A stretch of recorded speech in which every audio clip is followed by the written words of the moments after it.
Welcome. Come closer to the flickering screen, or perhaps find solace in the darkness with only my voice for company. Tonight, we travel to a place steeped in history, saturated with legend, and stained by a darkness that time has failed to cleanse. We journey to Salem, Massachusetts. Salem, the witch city.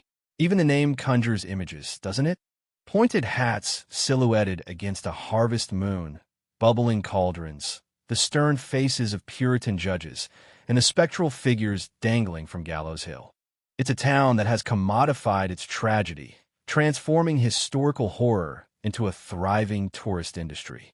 You can walk its streets today, buy crystals blessed under the new moon, have your tarot read by a woman in velvet robes, visit museums that recount the hysteria of 1692 with a detached, almost clinical reverence. It feels managed, sanitized. The rough edges of genuine terror smoothed down for public consumption. But linger past the closing time of the last novelty shop. Wander away from the brightly lit Essex Street pedestrian mall, down narrower lanes where gaslights cast long, dancing shadows, and the scent of the nearby sea mingles with the damp chill rising from centuries-old cobblestones. Stand before the weathered slate markers in the old Burying Point Cemetery, their inscriptions worn nearly smooth by time and countless New England winters. It is here, in the quiet spaces, in the moments between the tours and the trinket sales, that you might feel it. A different Salem, an older Salem, a Salem that hasn't forgotten and certainly hasn't forgiven. History, you see, is not merely a collection of dates and names confined to textbooks. It is a living energy, an imprint left upon a place, particularly when that history involves intense fear, injustice, and violent death. The Salem witch trials were a crucible of such emotions. Imagine the paranoia, the suffocating suspicion where neighbor turned against neighbor, friend against friend. Imagine the righteous fury masking land grabs and petty squabbles. Imagine the terror of the accused, dragged before magistrates, subjected to examinations designed to find guilt, not truth. Imagine the final, desperate moments on that barren hill, the rope tightening, the world fading to black amidst jeers, or, perhaps worse, a chilling silence. That kind of psychic residue doesn't simply evaporate. It seeps into the soil, into the wood of the old houses, into the very air. Most walk through it unknowingly, mistaking a sudden chill for a draft, a fleeting shadow for a trick of the light. They feel a prickle of unease near certain locations and dismiss it as suggestion, the power of morbid storytelling. But some are more sensitive. Some can feel the echoes more keenly. And some energies, born of exceptional pain and rage, don't merely echo. They endure. They fester. They wait. For centuries, the dominant narrative has been one of victims and perpetrators, of misguided faith and mass hysteria. We remember the names Bridget Bishop, Rebecca Nurse, John Proctor. We condemn the accusers, the judges like Hathorne and Stoughton. We learn the lessons about the dangers of extremism and the fragility of justice. It's a neat, albeit tragic, package. But what if that isn't the complete story? What if, amidst the wrongly accused, there was someone or something else? Something that didn't fit the narrative? What if one of the condemned wasn't merely an innocent caught in the gears of fanaticism, but a practitioner of arts far older and darker than the Puritans could comprehend? What if, in those final moments, facing betrayal and execution, a bargain was struck, not with the devil of Puritan imagination, but with a force far more elemental, far more patient, a pact sealed in blood and bitterness, promising not heavenly reunion, but earthly retribution? Consider this, an entity born not of spectral mist and faint moans, but forged in the white-hot furnace of injustice, a consciousness stripped of its mortal coil but bound to the place of its suffering, its anger undimmed by the passing centuries. An intelligence that watched Salem evolve, watched its history become a sideshow, its sacred ground trampled by the curious and the commercial. An entity feeding not on ectoplasm, but on the latent fear that still lingers, on the guilt that was never fully purged, on the memory of the noose. An entity that has learned, adapted, and grown strong in the shadows, waiting for the right moment, the right catalyst to exert its influence once more. Not as a mere ghost, but as a tangible force. A wraith, the Salem Wraith. Tonight's story, the Salem Wraith, plunges into that chilling possibility. It follows one woman, living in Salem today, who believes she understands the city's haunted past. She walks the line between honoring the memory of the accused and embracing her own modern spiritual path. She feels the echoes, yes, but thinks she knows how to navigate them, how to shield herself from the lingering negativity. She is wrong. An unexpected inheritance, a seemingly innocuous link to one of the executed, becomes the key, a key that unlocks a dormant fury, a connection that pulls her into the heart of a darkness that never truly left Gallows Hill. She will soon discover that some histories refuse to stay buried. Some spirits demand more than remembrance, and some legacies are written in blood. The whispers are growing louder in the Witch City. The shadows are deepening. Something ancient, powerful, and deeply wronged has awakened, and it remembers. So, settle in. Let the sounds of Salem fade into the background. Allow the chill to creep under your skin. For the tale of the Salem Wraith is about to begin. The past is not dead. It's not even past. And in Salem, it's hungry. Chapter 1. Whispers in the Witch City. The October chill wasn't just in the air that curled off the Atlantic and snaked through Salem's narrow, history-burdened streets. It was a palpable entity, a presence that Rowena Bishop felt deep in her bones, especially this year. It clung to the centuries-old brickwork like damp moss, whispered through the skeletal branches of the sycamores lining Chestnut Street, and seemed to pool, thick and expectant, in the shadowy recesses of the old burying point. Autumn in Salem was always a performance, a grand Gignall stage set for the tourists who flooded the town, eager for a taste of manufactured spookiness. They bought plastic cauldrons and witch hats made in China, posed for selfies with costumed ghouls on Essex Street, and listened wide-eyed to ghost tours that blended half-truths with outright fabrications. Rowena, owner of Viridian Herbs and Remedies, a small, quiet apothecary tucked away on a less-trafficked side street, usually navigated the seasonal madness with a practiced blend of weary tolerance and wry amusement. Her shop, smelling of dried lavender, cedarwood, and something deeper, earthier, was a sanctuary from the garish commercialism, catering more to locals and serious practitioners than the thrill-seeking crowds. But this October felt different. The usual carnival atmosphere seemed stretched thin, like a painted mask over something genuinely unsettling stirring beneath. A deeper cold, a more insistent whisper. Rowena pushed a stray strand of dark auburn hair behind her ear, the tiny silver pentacle earring catching the muted morning light filtering through her shop window. She meticulously arranged bundles of dried sage, their silvery green leaves releasing a sharp, cleansing scent as her fingers brushed against them. Outside, the first wave of tourists, cameras already clicking, ambled past, their voices loud and jarring against the morning quiet she cherished. A man in a garish orange, "I got stoned in Salem" t-shirt paused to peer through her window, his gaze sweeping over the rows of tinctures, the carefully labeled jars of herbs, the polished crystals, and the small collection of esoteric books before moving on, likely in search of something more overtly witchy. Rowena sighed softly. It was the paradox of living and working in Salem as a practicing Wiccan, surrounded by the iconography of her faith, yet feeling profoundly disconnected from the sensationalized version the world consumed. Her path was one of reverence for nature, cyclical rhythms, personal responsibility, and a connection to the subtle energies of the world, a far cry from the cartoonish sorcery hawked on every corner. The small brass bell above the door jingled, announcing the arrival of Liam Carter. His familiar, slightly rumpled form a welcome sight. Liam, curator of local history at the Peabody Essex Museum and Rowena's friend since childhood sandpits and shared secrets. Carried 2 steaming cups of coffee from Jaho, their preferred haunt.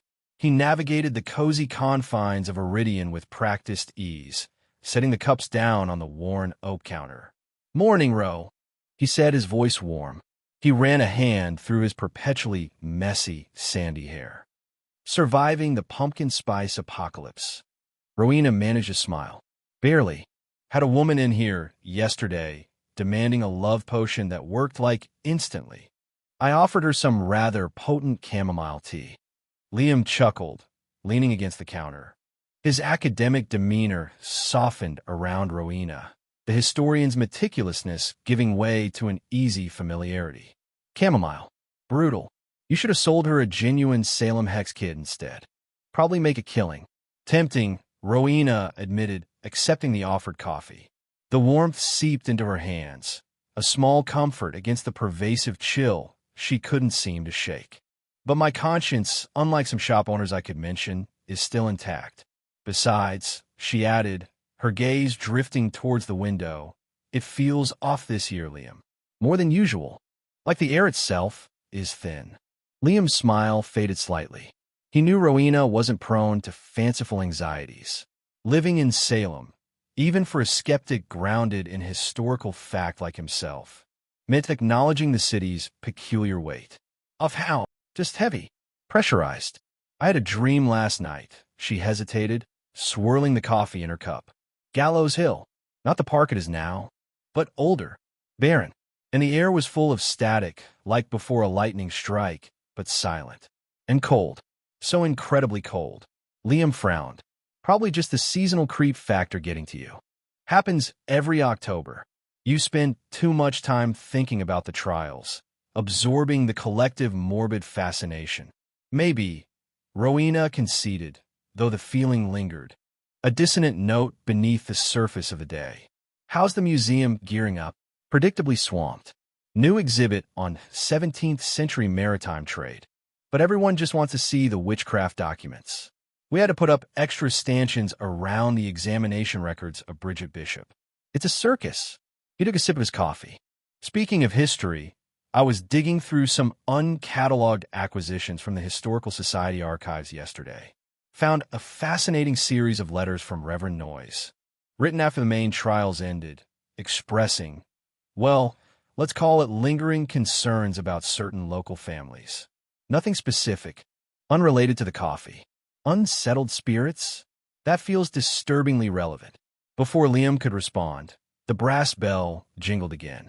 This time, it wasn't a customer but Dave, the local mail carrier, his bag slung over his shoulder, a small, padded envelope, and a larger, flatter package in his hand.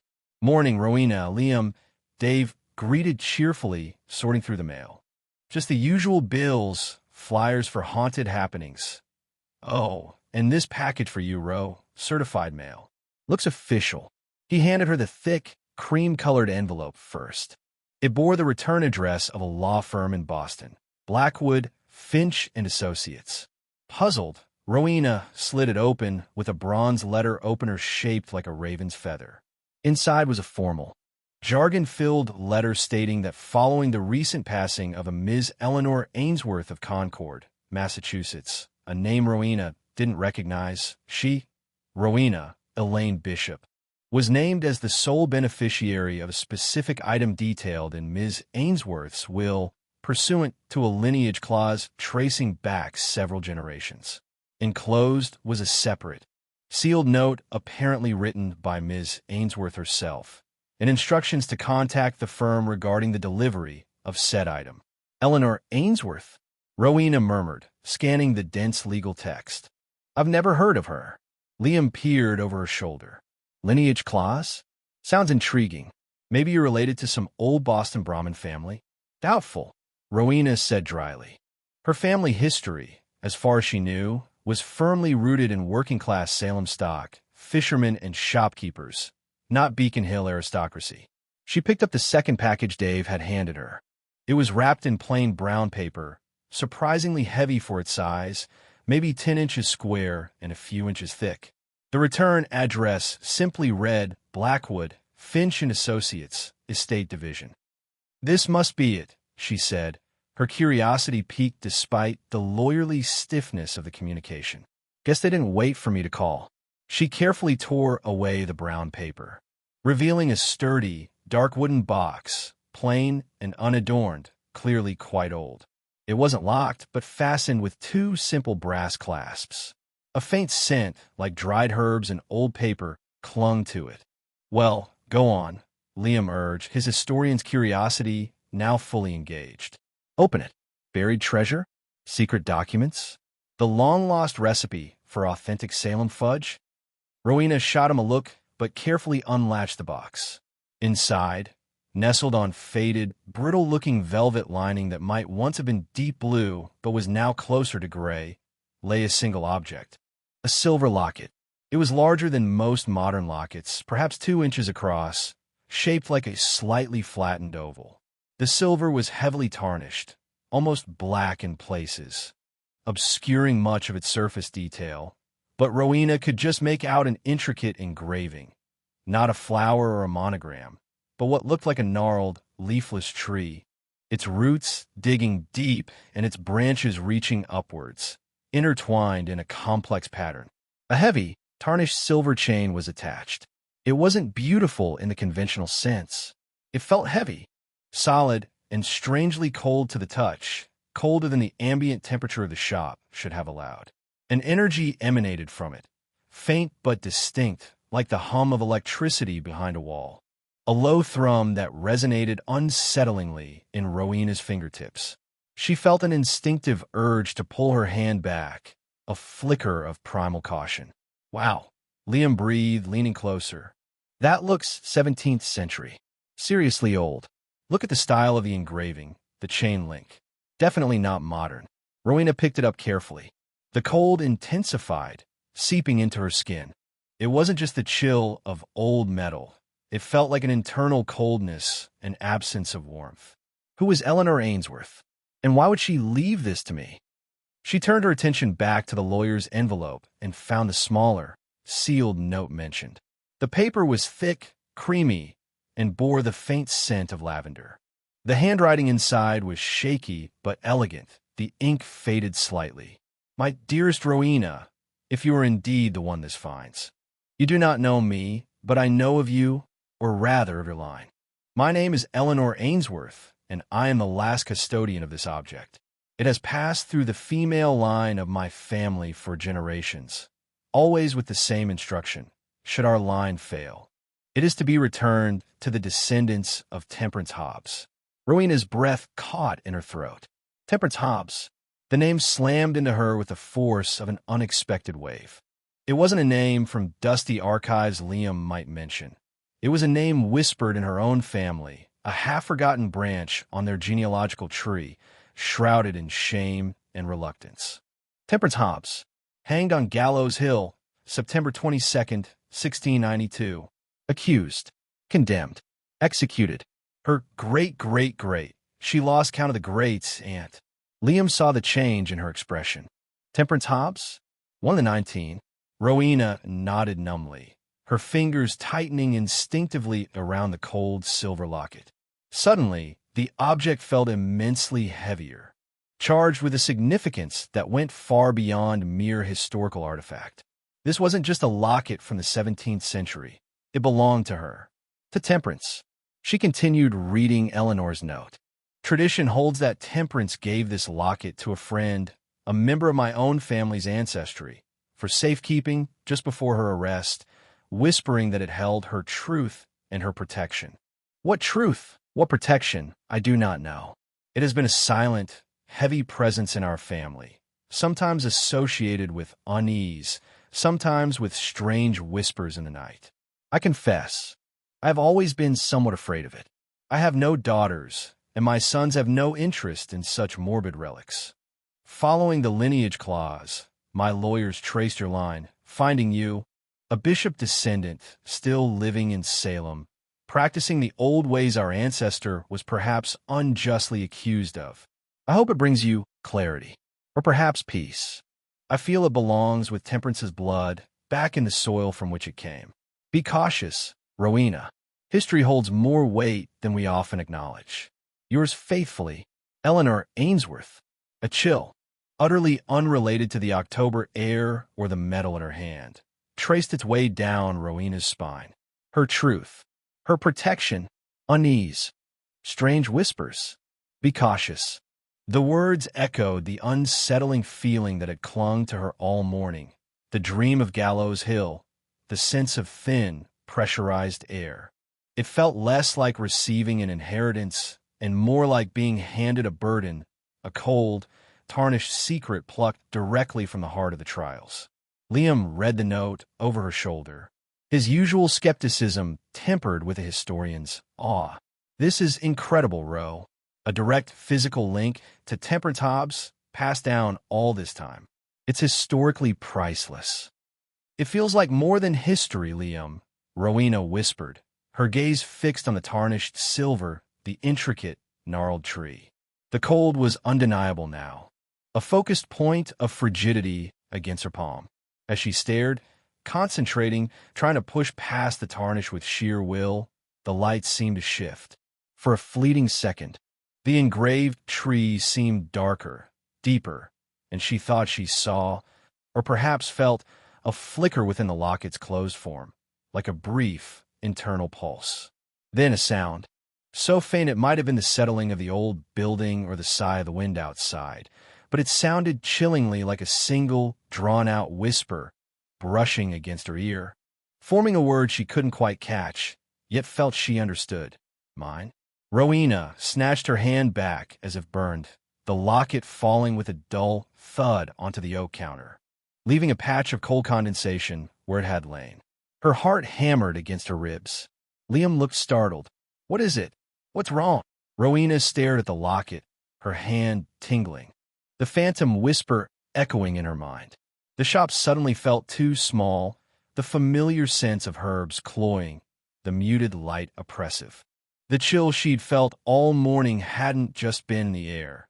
It was in the box, in the tarnished silver, in a legacy of Temperance Hobbs that now lay cold and heavy on her counter. I don't know, she stammered, forcing herself to breathe evenly. I think Miss Ainsworth was right to be afraid of it. The whispers in the Witch City suddenly felt very, very close. The heavy silence that descended upon Viridian herbs and remedies after Rowena dropped the locket was broken only by the frantic thumping of her own heart in the distant, incongruous sound of a tour guide outside, shouting something about spectral evidence. Liam stared, first at Rowena's pale face, then at the tarnished silver oval lying inert on the counter. The spot where it had rested seemed discernibly darker, damper, as if the cold it emanated had physically altered the wood grain, though the condensation evaporated quickly in the dry air of the shop. Okay, Liam said slowly, his historian's detachment warring with the undeniable evidence of his friend's distress. Okay, maybe not just the seasonal creep factor. What exactly happened? You look like you'd seen a ghost. Rowena took a shaky breath, rubbing her hand where the locket's chill had seemed to penetrate deepest. I didn't see anything. I felt it. The cold, it wasn't just metal cold, Liam. It was intentional. And I heard something. A whisper. A whisper. He leaned closer to the locket, peering at it intently, though careful not to touch it. Like the wind? Old buildings creak, Ro. Your shop practically sighs on a calm day. No, Rowena insisted, shaking her head firmly. Not like the building. Like a voice. Right by my ear. It said, Mine. The word hung in the air between them, heavy and possessive. Liam straightened up, running a hand through his hair again, a nervous habit. Right, Mine. Okay. He glanced around the shop, as if expecting to find a hidden speaker or a draft source he'd missed. His rational mind scrambled for an explanation. Auditory hallucination brought on by stress? The power of suggestion from Eleanor Ainsworth's letter? Salem's oppressive October atmosphere finally getting under Rowena's usually well-grounded skin? Yet, he couldn't completely dismiss the look on her face, the genuine fear in her eyes, or the palpable sense of unease that seemed to radiate from the locket itself. He'd known Rowena long enough to trust her instincts, even when they veered into territory his academic training shied away from. Look, Temperance Hobbs, the name alone carries a hell of a lot of weight in this town. And getting this, he gestured towards the locket. Out of the blue, with that weirdly ominous note, it's enough to put anyone on edge. Maybe your subconscious is just projecting all that historical trauma onto the object. Maybe, Rowena echoed, unconvinced. Her gaze remained fixed on the locket, a focal point for the disquiet that had been simmering all morning. The intricate, gnarled tree engraved on its surface seemed more prominent now, its roots like grasping fingers, its branches like skeletal arms reaching towards the chain. But Eleanor felt it too. Unease. Strange whispers. She was afraid of it for a reason, Liam. And she wasn't even directly descended from Temperance, just the custodian. Rowena reached out tentatively, not to touch the locket itself, but the old wooden box it came in. The wood felt smooth, cool, but neutral compared to the penetrating cold of the silver. She carefully closed the lid, the brass clasps clicking shut with unnerving finality. The focused chill in the air immediately lessened, though the general sense of unease remained, a low hum beneath the surface of the shop's usual calm. "I need to know more," she said, her voice regaining some of its usual resolve. "More about Temperance Hobbs than just the trial records. Who is she, really? Why would she call this her truth or protection?" Liam nodded, relieved to have a concrete course of action. Research was his domain. "All right, standard sources won't give us much beyond the accusations. Consorting with the devil, afflicting the girls. The usual horrifying nonsense. She confessed, under duress, implicated others like Bridget Bishop and Giles Corey. But maybe there are other records. Family letters, town documents, church logs, things that didn't make it into the official trial transcripts. The Historical Society archives are a labyrinth. But maybe Eleanor Ainsworth's lawyers have more information on her family's connection, how they came by the locket originally. And Reverend Noyes letters? Rowena asked, recalling their earlier conversation. The ones about unsettled spirits and pacts unfulfilled after the trials? Liam's eyes lit up with scholarly interest, momentarily eclipsing his concern. Exactly. It was always assumed he meant the general trauma, the lingering guilt. But what if he suspected something more specific? Something related to certain individuals, certain objects?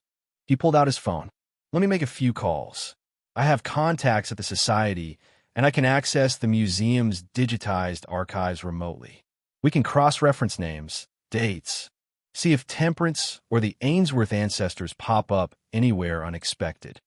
While Liam became absorbed in his phone calls, stepping towards the back of the shop for better reception and privacy, Rowena remained near the counter, her gaze fixed on the dark wooden box.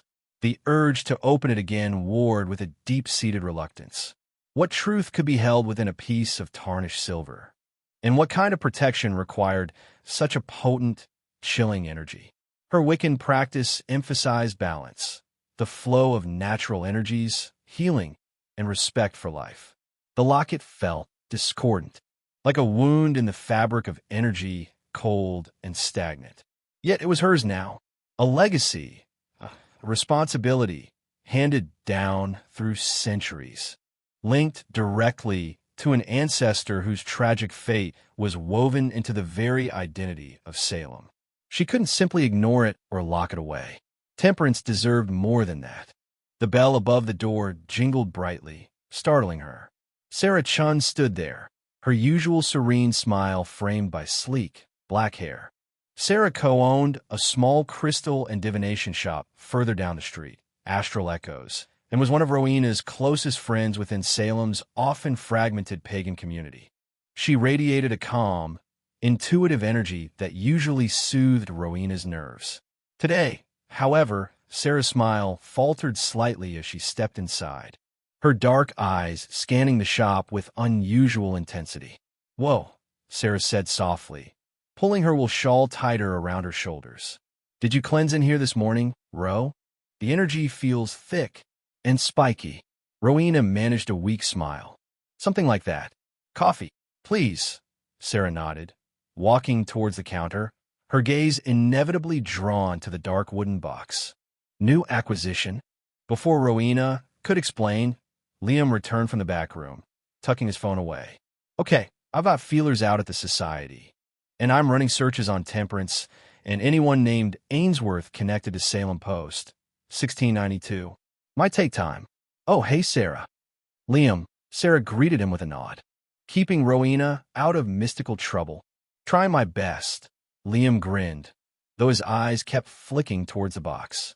Rowena quickly recounted the morning's events, the letter, the unexpected inheritance, Eleanor Ainsworth's warning, and her own unnerving reaction to touching the locket. Sarah listened intently, her usual serene expression replaced by one of deep concentration. Unlike Liam, she didn't reach for rational explanations. She gently placed her fingertips on the lid of the wooden box. Cold, she murmured after a moment, withdrawing her hand. Very cold and old, but it's more than that. She closed her eyes briefly, her brow furrowing. There's a signature. Strong, resentful, and protective, yes, but in a fierce, almost possessive way, like a shield forged from anger. She opened her eyes, looking directly at Rowena. Eleanor Ainsworth was right to be cautious. This isn't just an object holding residual energy. It feels bound, like something was intentionally put into it. Bound, Rowena repeated, the word resonating uncomfortably. Bound with what? I don't know, Sarah admitted. It's shielded, layered. Whatever is connected to this locket doesn't want to be easily read. But it's powerful, Rowena, and it feels awake. The word awake sent another shiver down Rowena's spine. It echoed the dream, the static-filled air on Gallows Hill, the feeling of something stirring beneath the surface of Salem. Liam, though clearly out of his element with Sarah's intuitive assessment, looked thoughtful. Bound, like enchanted, more elemental than that, I think, Sarah mused. Less spellcraft, more raw will. And pain. A lot of pain. She looked at Rowena with concern. What are you going to do with it? Rowena hesitated. Part of her wanted to hand it over to Liam for safekeeping in a climate-controlled museum vault, far away from her shop and her life. Another part, the part connected to Temperance by blood and shared path, felt an obligation. I don't know yet, she confessed. I need to understand it first. Understand her. She picked up the box carefully. For now, I'll keep it here, in the shop. Shielded, she carried it towards the back room, a small storage area where she kept surplus stock and her personal ritual tools. Placing it on a sturdy shelf next to a large quartz cluster known for its grounding properties. Even through the wood, she could feel its subtle, insistent chill. Returning to the main shop, she found Liam and Sarah talking in low tones, both looking uneasy. The arrival of the locket had undeniably shifted the atmosphere, pulling the shadows of 1692 into the present with unnerving force. Maybe we should try a divination? Sarah suggested quietly to Rowena. Tarot, scrying, see if we can get a clearer picture of the energy surrounding it, or Temperance's intent. Later, maybe, Rowena said, feeling suddenly drained. Right now, I think I just need to ground myself. Focus on the mundane. She glanced out the window. The crowd seemed thicker now. A river of oblivious sightseers flowing past. A street performer dressed as a cartoonish vampire juggled plastic skulls, drawing laughter. The contrast between the vibrant, noisy street scene and the cold, silent weight of the locket in the back room was jarring. As she watched, a sudden commotion erupted further down the street, near the entrance to the burying point. A woman screamed, not a playful shriek, but a raw sound of genuine terror. Heads turned. The vampire juggler dropped his skulls. People surged towards the source of the scream. Rowena, Liam, and Sarah instinctively moved towards the shop door, peering out. They couldn't see exactly what had happened, but the palpable wave of fear that rippled through the crowd was unmistakable. A sudden puncture in the day's manufactured horror. A moment later, paramedics arrived, maneuvering a stretcher through the throng. Someone was carried away, face covered. The crowd buzzed with morbid curiosity, snippets of conversation reaching them, Just collapsed, said she saw something, handprint on the gate. Liam looked grim. Probably heat stroke or dehydration. Happens all the time when people are walking around all day. But Rowena wasn't so sure. The timing felt too coincidental. The specific mention of a handprint too resonant with the tales of spectral touches associated with Salem's haunted lore, tales she usually dismissed. The chill she felt wasn't just from the locket anymore. It felt like it was bleeding out, touching the edges of the city itself. She stepped back inside the shop. The scent of sage and lavender suddenly feeling inadequate, like trying to perfume a slaughterhouse. Liam soon made his excuses, needing to get back to the museum and promising to call if his research yielded anything. Sarah stayed for a while longer, offering quiet support and practical advice on energetic shielding. But eventually, she too had to return to her own shop. Rowena was left alone, the afternoon light beginning to fade, casting long shadows across the floorboards. The shop felt quiet, too quiet. The only sound was the low hum of the small refrigerator where she kept certain delicate ingredients and the distant, muffled sounds of the city outside. But beneath that, she imagined she could feel it, the low, cold thrum emanating from the back room, from the dark wooden box containing Temperance Hobbs's tarnished silver locket. The chill of history, she realized, wasn't just a passive residue. It was an active presence, coiled and waiting. And with the arrival of the locket, it felt like something had been given permission, a key turned in a long-rusted lock. The whispers in the witch city were real, and she had a dreadful feeling they were starting to call her name. She walked to the back room, hesitated, then placed her hand flat against the wooden box. The cold seeped through instantly, sharper this time, accompanied by a fleeting image in her mind. A barren, windswept hill, a gathering crowd, and the stark silhouette of a noose against a gray, unforgiving sky. The sense of ancient, undiluted rage was overwhelming. This wasn't just history. This was a haunting, and it was just beginning. Chapter 2. The Unquiet Grave. Closing the shop felt different that evening. Usually, the ritual of locking the door, pulling down the shade embroidered with a subtle triskele knot, and stepping out into the crisp Salem air brought a sense of closure. A transition from the public face of Viridian Herbs and Remedies to the private life of Rowena Bishop. Tonight, however, closure felt impossible. The presence of the locket, even shut away in its box in the back room, was a low, persistent thrum beneath the surface of her awareness. A dissonant chord disrupting the familiar harmony of her space. The unsettling incident outside the burying point earlier that day had only amplified the feeling, weaving the locket's specific chill into the broader tapestry of Salem's latent anxieties. As she walked home, the usual route past the Witch History Museum and along the edge of the common seemed charged with unusual significance. Every flickering gaslight casting shadows that seemed deeper, more animate than usual. The boisterous energy of the evening tourists, now thronging the pubs and heading towards late-night ghost tours, felt brittle, a thin veneer over something watchful and cold. Sleep, when it finally came, was fractured and unrefreshing, haunted by disjointed images. The gnarled tree engraving twisting like living wood, the suffocating press of a jeering crowd, the sharp, icy sting of tarnished silver against skin, and always the windswept emptiness of Gallows Hill beneath a bruised, indifferent sky. She awoke before dawn. The ghostly whisper, mine, echoing not in her ears, but in the hollow space where sleep should have been. A profound restlessness settled over her, a feeling of being pulled, gently but inexorably, towards the source of the city's historical sorrow, towards the old burying point cemetery. She debated bringing the locket. Part of her felt an obligation to carry it, to reintegrate it somehow with the ground that held so many connected to its origins.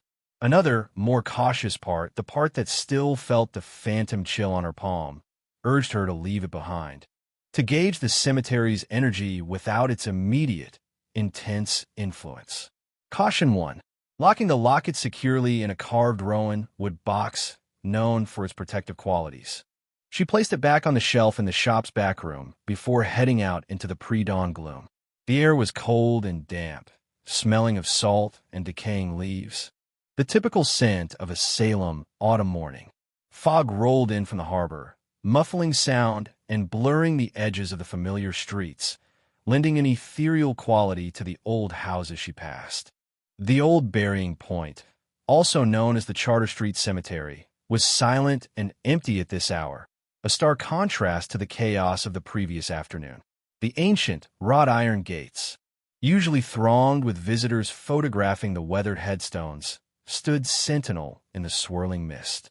Rowena paused just inside, pulling her cloak tighter around her shoulders.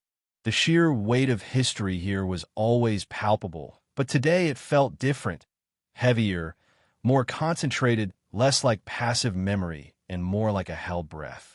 Established in 1637, it was one of the oldest European cemeteries in the country, the final resting place for judges, mayors, Revolutionary War soldiers, and, crucially, several figures from the witch trials era, including Judge John Hathorne, great-grandfather of Nathaniel Hawthorne, one of the most unyielding magistrates during the hysteria.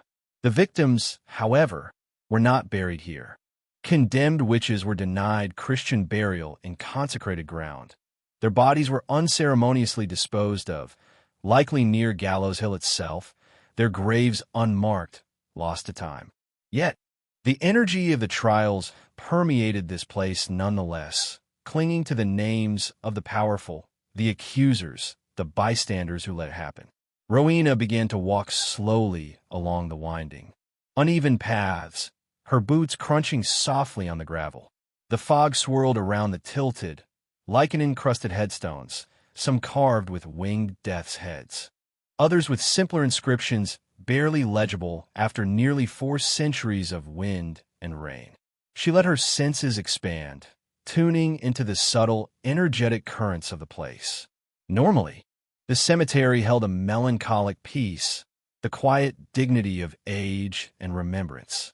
Today, beneath that familiar layer, she felt ripples of disturbance, like stones dropped into a still pond. There was the residual psychic imprint of yesterday's panic, a faint, lingering spike of raw fear near the front gate where the woman had collapsed. But there was something else, too, an older, colder undercurrent, a sense of scrutiny. She found herself drawn towards the older sections, where the stones bore the earliest dates. The air grew noticeably colder here, the fog thicker, clinging to the ground like a shroud. She stopped before a weathered, dark slate marker, its inscription almost entirely eroded, but known from historical records to belong to Bartholomew Gedney, another magistrate involved in the preliminary examinations of the accused. A sudden wave of intense cold washed over her, far colder than the ambient morning temperature, raising goosebumps on her arms beneath her cloak. It felt targeted, specific, emanating not from the stone itself, but from the air surrounding it. She took an involuntary step back, her breath misting visibly. The feeling wasn't malevolent, precisely. Not yet. It was more like awareness. A deep, ancient sorrow mixed with a simmering resentment that had curdled over centuries into something watchful and wary. It felt directed at her, as if her presence, her lineage, her own nascent connection to the events of 1692 through Temperance's locket, had somehow tripped a silent alarm. The whisper returned, clearer this time, snaking through the fog directly into her mind. Trespasser. Rowena stood frozen, her heart pounding. This wasn't residual energy. This wasn't her imagination or the power of suggestion. This was communication, however faint, however hostile. She instinctively reached for the grounding techniques she practiced, visualizing roots extending from her feet deep into the earth, drawing up stable, calming energy. But the cold presence pushed back, resisting her attempt to stabilize the atmosphere, asserting its own claim on the space. She forced herself to move, turning away from Gedney's grave, pulling her cloak tighter as if it could ward off the intangible chill. She walked further into the cemetery's heart, towards the Hathorne family plot. Judge John Hathorne's stone was larger, more imposing than many others, though still weathered by time. Standing before it, Rowena felt a different kind of energy, colder still, but infused with a chilling certainty, an echo of unshakable, unyielding judgment. It felt like touching granite that had absorbed centuries of frost, and beside it a newer, more famous stone marked the resting place of his descendant, Nathaniel Hawthorne, who famously added the W to his name, supposedly to distance himself from his ancestors' grim legacy. As she contemplated the juxtaposition, the judge and the author, judgment and guilt, history and the attempt to rewrite it, she felt it again. A focus point of cold coalesced just behind her left shoulder, accompanied by the distinct, unsettling sensation of breath stirring the fine hairs on her neck. She spun around, expecting to see someone, another early visitor perhaps, emerge from the fog. There was no one, only the swirling gray mist and the silent, leaning stones. But the feeling lingered, the psychic equivalent of icy fingers brushing against her skin. Not welcome. Bishop Blood. The whisper was fragmented, laced with static, but the meaning was clear. It knew who she was, or at least, what bloodline she represented. Temperance Hobbs' family name was Bishop before marriage. Was this entity reacting to her lineage, or specifically to her connection with the locket? Even though she hadn't brought it, did its influence extend beyond the physical object? A wave of dizziness washed over her. The air felt thin, difficult to draw into her lungs. The edges of her vision seemed to waver, the familiar shapes of the headstones momentarily blurring, replaced by fleeting, superimposed images, faces contorted in fear, accusing fingers pointing. The rough texture of homespun cloth, the glint of pewter buckles. Echoes of 1692 bleeding through the veil. She stumbled back, bracing herself against a nearby maple tree, its bark rough and solid beneath her palm. The grounding contact helped center her slightly, pushing back the disorienting flood of impressions. She needed to leave. This wasn't a place for quiet contemplation this morning. It was actively hostile, charged with an energy that recognized her and did not wish her well. But as she turned towards the gate, her gaze fell upon a small, easily overlooked stone near the cemetery's edge, partially obscured by an overgrown yew bush. Unlike the imposing markers of the magistrates or the elaborate carvings on other prominent graves, this one was simple, rough-hewn, the name barely decipherable. Yet, something about it pulsed faintly, a flicker of energy that felt different from the pervasive cold hostility, warmer, though deeply sad. Drawn by an instinct she couldn't explain, Rowena pushed aside the damp yew branches. The inscription was almost gone, but she could just make out the name, Mary Corey. And beneath it, a date that sent a jolt through her, 1684. Mary Corey, Giles Corey's first wife. Giles, the defiant old man famously pressed to death under heavy stones for refusing to enter a plea during the trials 8 years later. His third wife, Martha, was hanged. But Mary had died years before the hysteria erupted. Why'd her grave resonate now? As Rowena leaned closer, trying to decipher any further details, her fingers brushed against the damp, cold stone. The moment her skin made contact, a sharp, clear image flooded her mind, vivid and complete.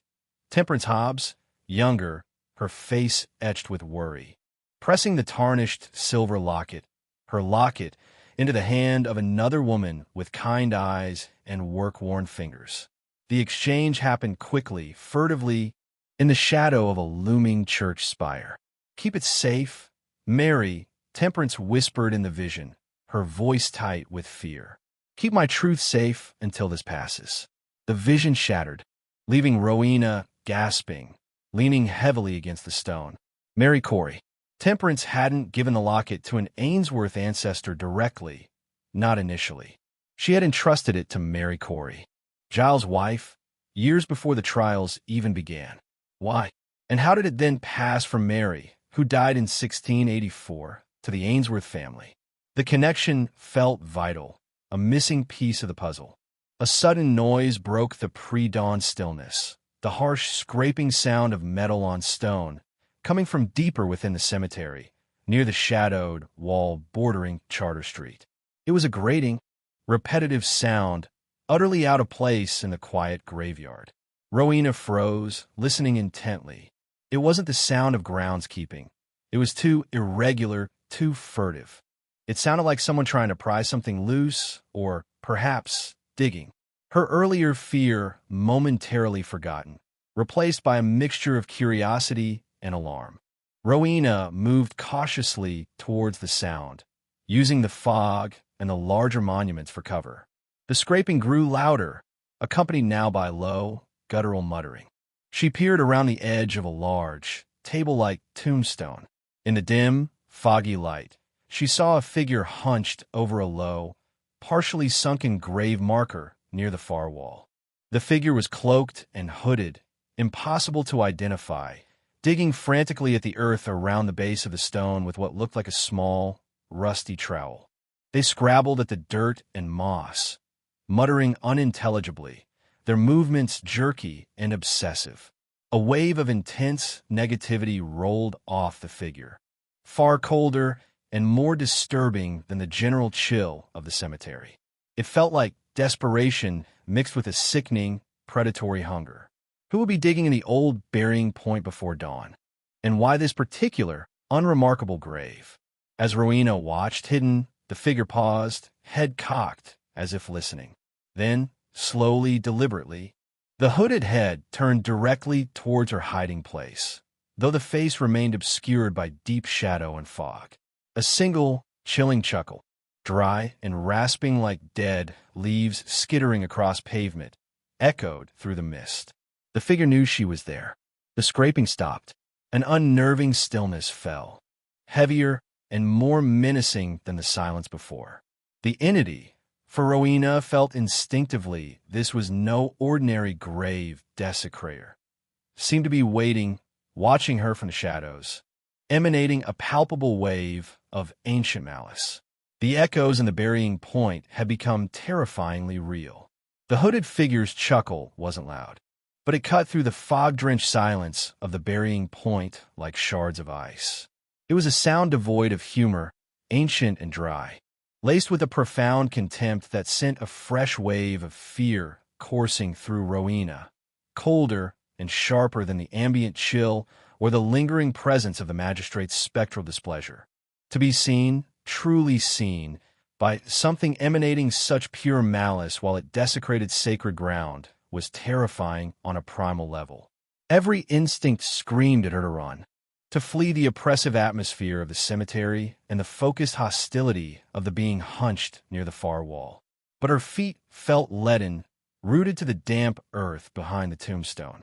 The figure remained unervingly still, its hooded head fixed in her direction, a black void in the swirling gray mist. She couldn't see its face, couldn't discern any features. Yet she felt its gaze upon her, dissecting, contemptuous, and possessive, echoing the single word whispered earlier, mine. Was this the source of the whispers? Was this the entity connected to the locket, drawn here by her presence? Or was it something else entirely, another layer of Salem's haunted tapestry, disturbed by the locket's awakening? The frantic digging had stopped. The rusty trowel lay discarded beside the disturbed earth around the low grave marker. The figure seemed content, now, simply to watch her, letting the silence stretch, thick with unspoken threat. The air crackled with the same static anticipation she'd felt in her dream of Gallows Hill. But here it was immediate, personal, directed solely at her. This was no mere echo. It was an active intelligence, ancient and aware. Rowena forced herself to break the paralysis. She couldn't stay here, pinned by that unseen gaze. Retreat was the only sane option. Slowly, deliberately, trying not to make any sudden movements that might provoke a reaction, she began to back away, keeping her eyes locked on the shadowed hood. The figure didn't move, didn't make a sound, but the intensity of its focus seemed to increase, pressing against her senses like a physical weight. She felt a wave of nausea, the air thickening again, tasting metallic like old blood or ozone. The fragmented images flickered at the edge of her vision. The pointing fingers, the fearful faces, stronger this time, threatening to overwhelm her. She stumbled backward, her heel catching on an exposed tree root. She nearly fell, catching herself with a gasp. The sound, small as it was, seemed to break the spell. The hooded figure shifted slightly, a subtle adjustment of its posture that spoke volumes. It felt like a predator coiling, preparing to strike. That was all the incentive Rowena needed. Turning sharply, she ran. She didn't care about noise now, her boots pounding on the gravel path, the fog swirling around her like grasping tendrils. She didn't dare look back, convinced that the moment she did, she would see the figure gliding silently behind her, its unseen face inches from her own. The hostile energy of the cemetery seemed to coalesce, pressing in on her from all sides, the judgmental cold of Hathorne's grave, the resentful chill near Gedney's stone, the lingering panic near the gate, all amplifying the focused malice emanating from the digging figure. It felt as though the entire burying point had turned against her, roused by her intrusion and the presence she represented. She fumbled with the heavy iron latch of the gate, her fingers numb with cold and fear, expecting at any second to feel an icy grip on her shoulder. The latch finally gave way, groaning in protest, and she burst out onto Charter Street, nearly colliding with an early morning jogger who swerved with a startled curse. Rowena didn't stop, didn't apologize, just kept running, putting distance between herself and the haunted ground. She ran until her lungs burned and the stitch in her side became unbearable, finally collapsing against the cold brick wall of a building several blocks away, gasping for breath. The fog was thinner here, the sounds of the waking city, a distant delivery truck, the clang of a shop shutter rolling up, slowly penetrating her panic. She risked a glance back towards the cemetery. From this distance, it looked deceptively peaceful, shrouded in mist, the iron gates impassive. There was no sign of the hooded figure, no indication of pursuit. Had it remained within the cemetery walls? Had it simply vanished? Or was it still watching, its unseen eyes somehow tracking her through the labyrinthine streets? The uncertainty was almost as unnerving as the confrontation itself. Her legs felt shaky, her mind racing. The encounter had been terrifyingly real, far beyond any vague feelings of unease or spectral whispers. The figure, the digging, the focused malice, it marked a shift, an escalation. And the vision at Mary Corey's grave, Temperance entrusting the locket to Giles Corey's first wife years before the trials. It added a new layer of complexity, a deeper history to the object currently sitting in a rowanwood box in her shop. Why Mary? What truth did Temperance fear would be lost even then, years before the accusations began? And how did the locket eventually pass to the Ainsworth line? Mary died in 1684. Did she pass it on before her death? Did Giles know about it? Did it somehow survive the seizure of property that often accompanied accusations of witchcraft? She needed to talk to Liam. His historical knowledge was crucial now. And Sarah, her intuitive insights, might help decipher the nature of the entity she had encountered. Pulling out her phone with trembling fingers, she texted Liam first. Need to talk. Urgent. Met you at Jaho in 30? Then, she sent a similar message to Sarah. Checking the time, she saw it was still barely 7 a.m. Jaho coffee roasters wouldn't be crowded yet. She needed caffeine, warmth, and the reassuring presence of her friends. Walking towards a coffee shop, she tried to appear normal, blending in with the few early commuters and shopkeepers starting their day. But the world felt tilted on its axis. The cheerful, witch-themed decorations adorning storefronts seemed grotesque now, mocking the genuine darkness she had just brushed against. The memory of the figure's dry chuckle echoed in her ears, making her skin crawl. She kept glancing over her shoulder, half expecting to see a hooded figure melting out of foggy alleyway. Liam arrived first, his usual rumpled appearance offset by a look of concern as he took in Rowena's pale face and trembling hands. "Though, what happened? You look like you wrestled a banshee." "Close," Rowena muttered, sinking into a chair near the back, away from the windows. She quickly recounted the events in the burying point, the oppressive atmosphere, the whispers, the vision at Mary Corey's grave, and finally, the terrifying encounter with the digging figure. Liam listened intently, his initial skepticism completely gone, replaced by a mixture of academic fascination and genuine alarm. Mary Corey? 1684? That definitely predates the main hysteria. It suggests Temperance felt threatened or knew something long before things officially kicked off. That's significant. He frowned, tapping his fingers on the table. And this figure, digging? Near which grave, did you notice? I didn't get a good look at the name, Rowena admitted. It was low, partially sunken, near the far wall. The figure itself. Liam, it wasn't human. Not entirely. The feeling coming off it. She shuddered, unable to adequately describe the depth of the malice. Okay, Liam said soothingly, though his own eyes were wide. Let's focus on what we know.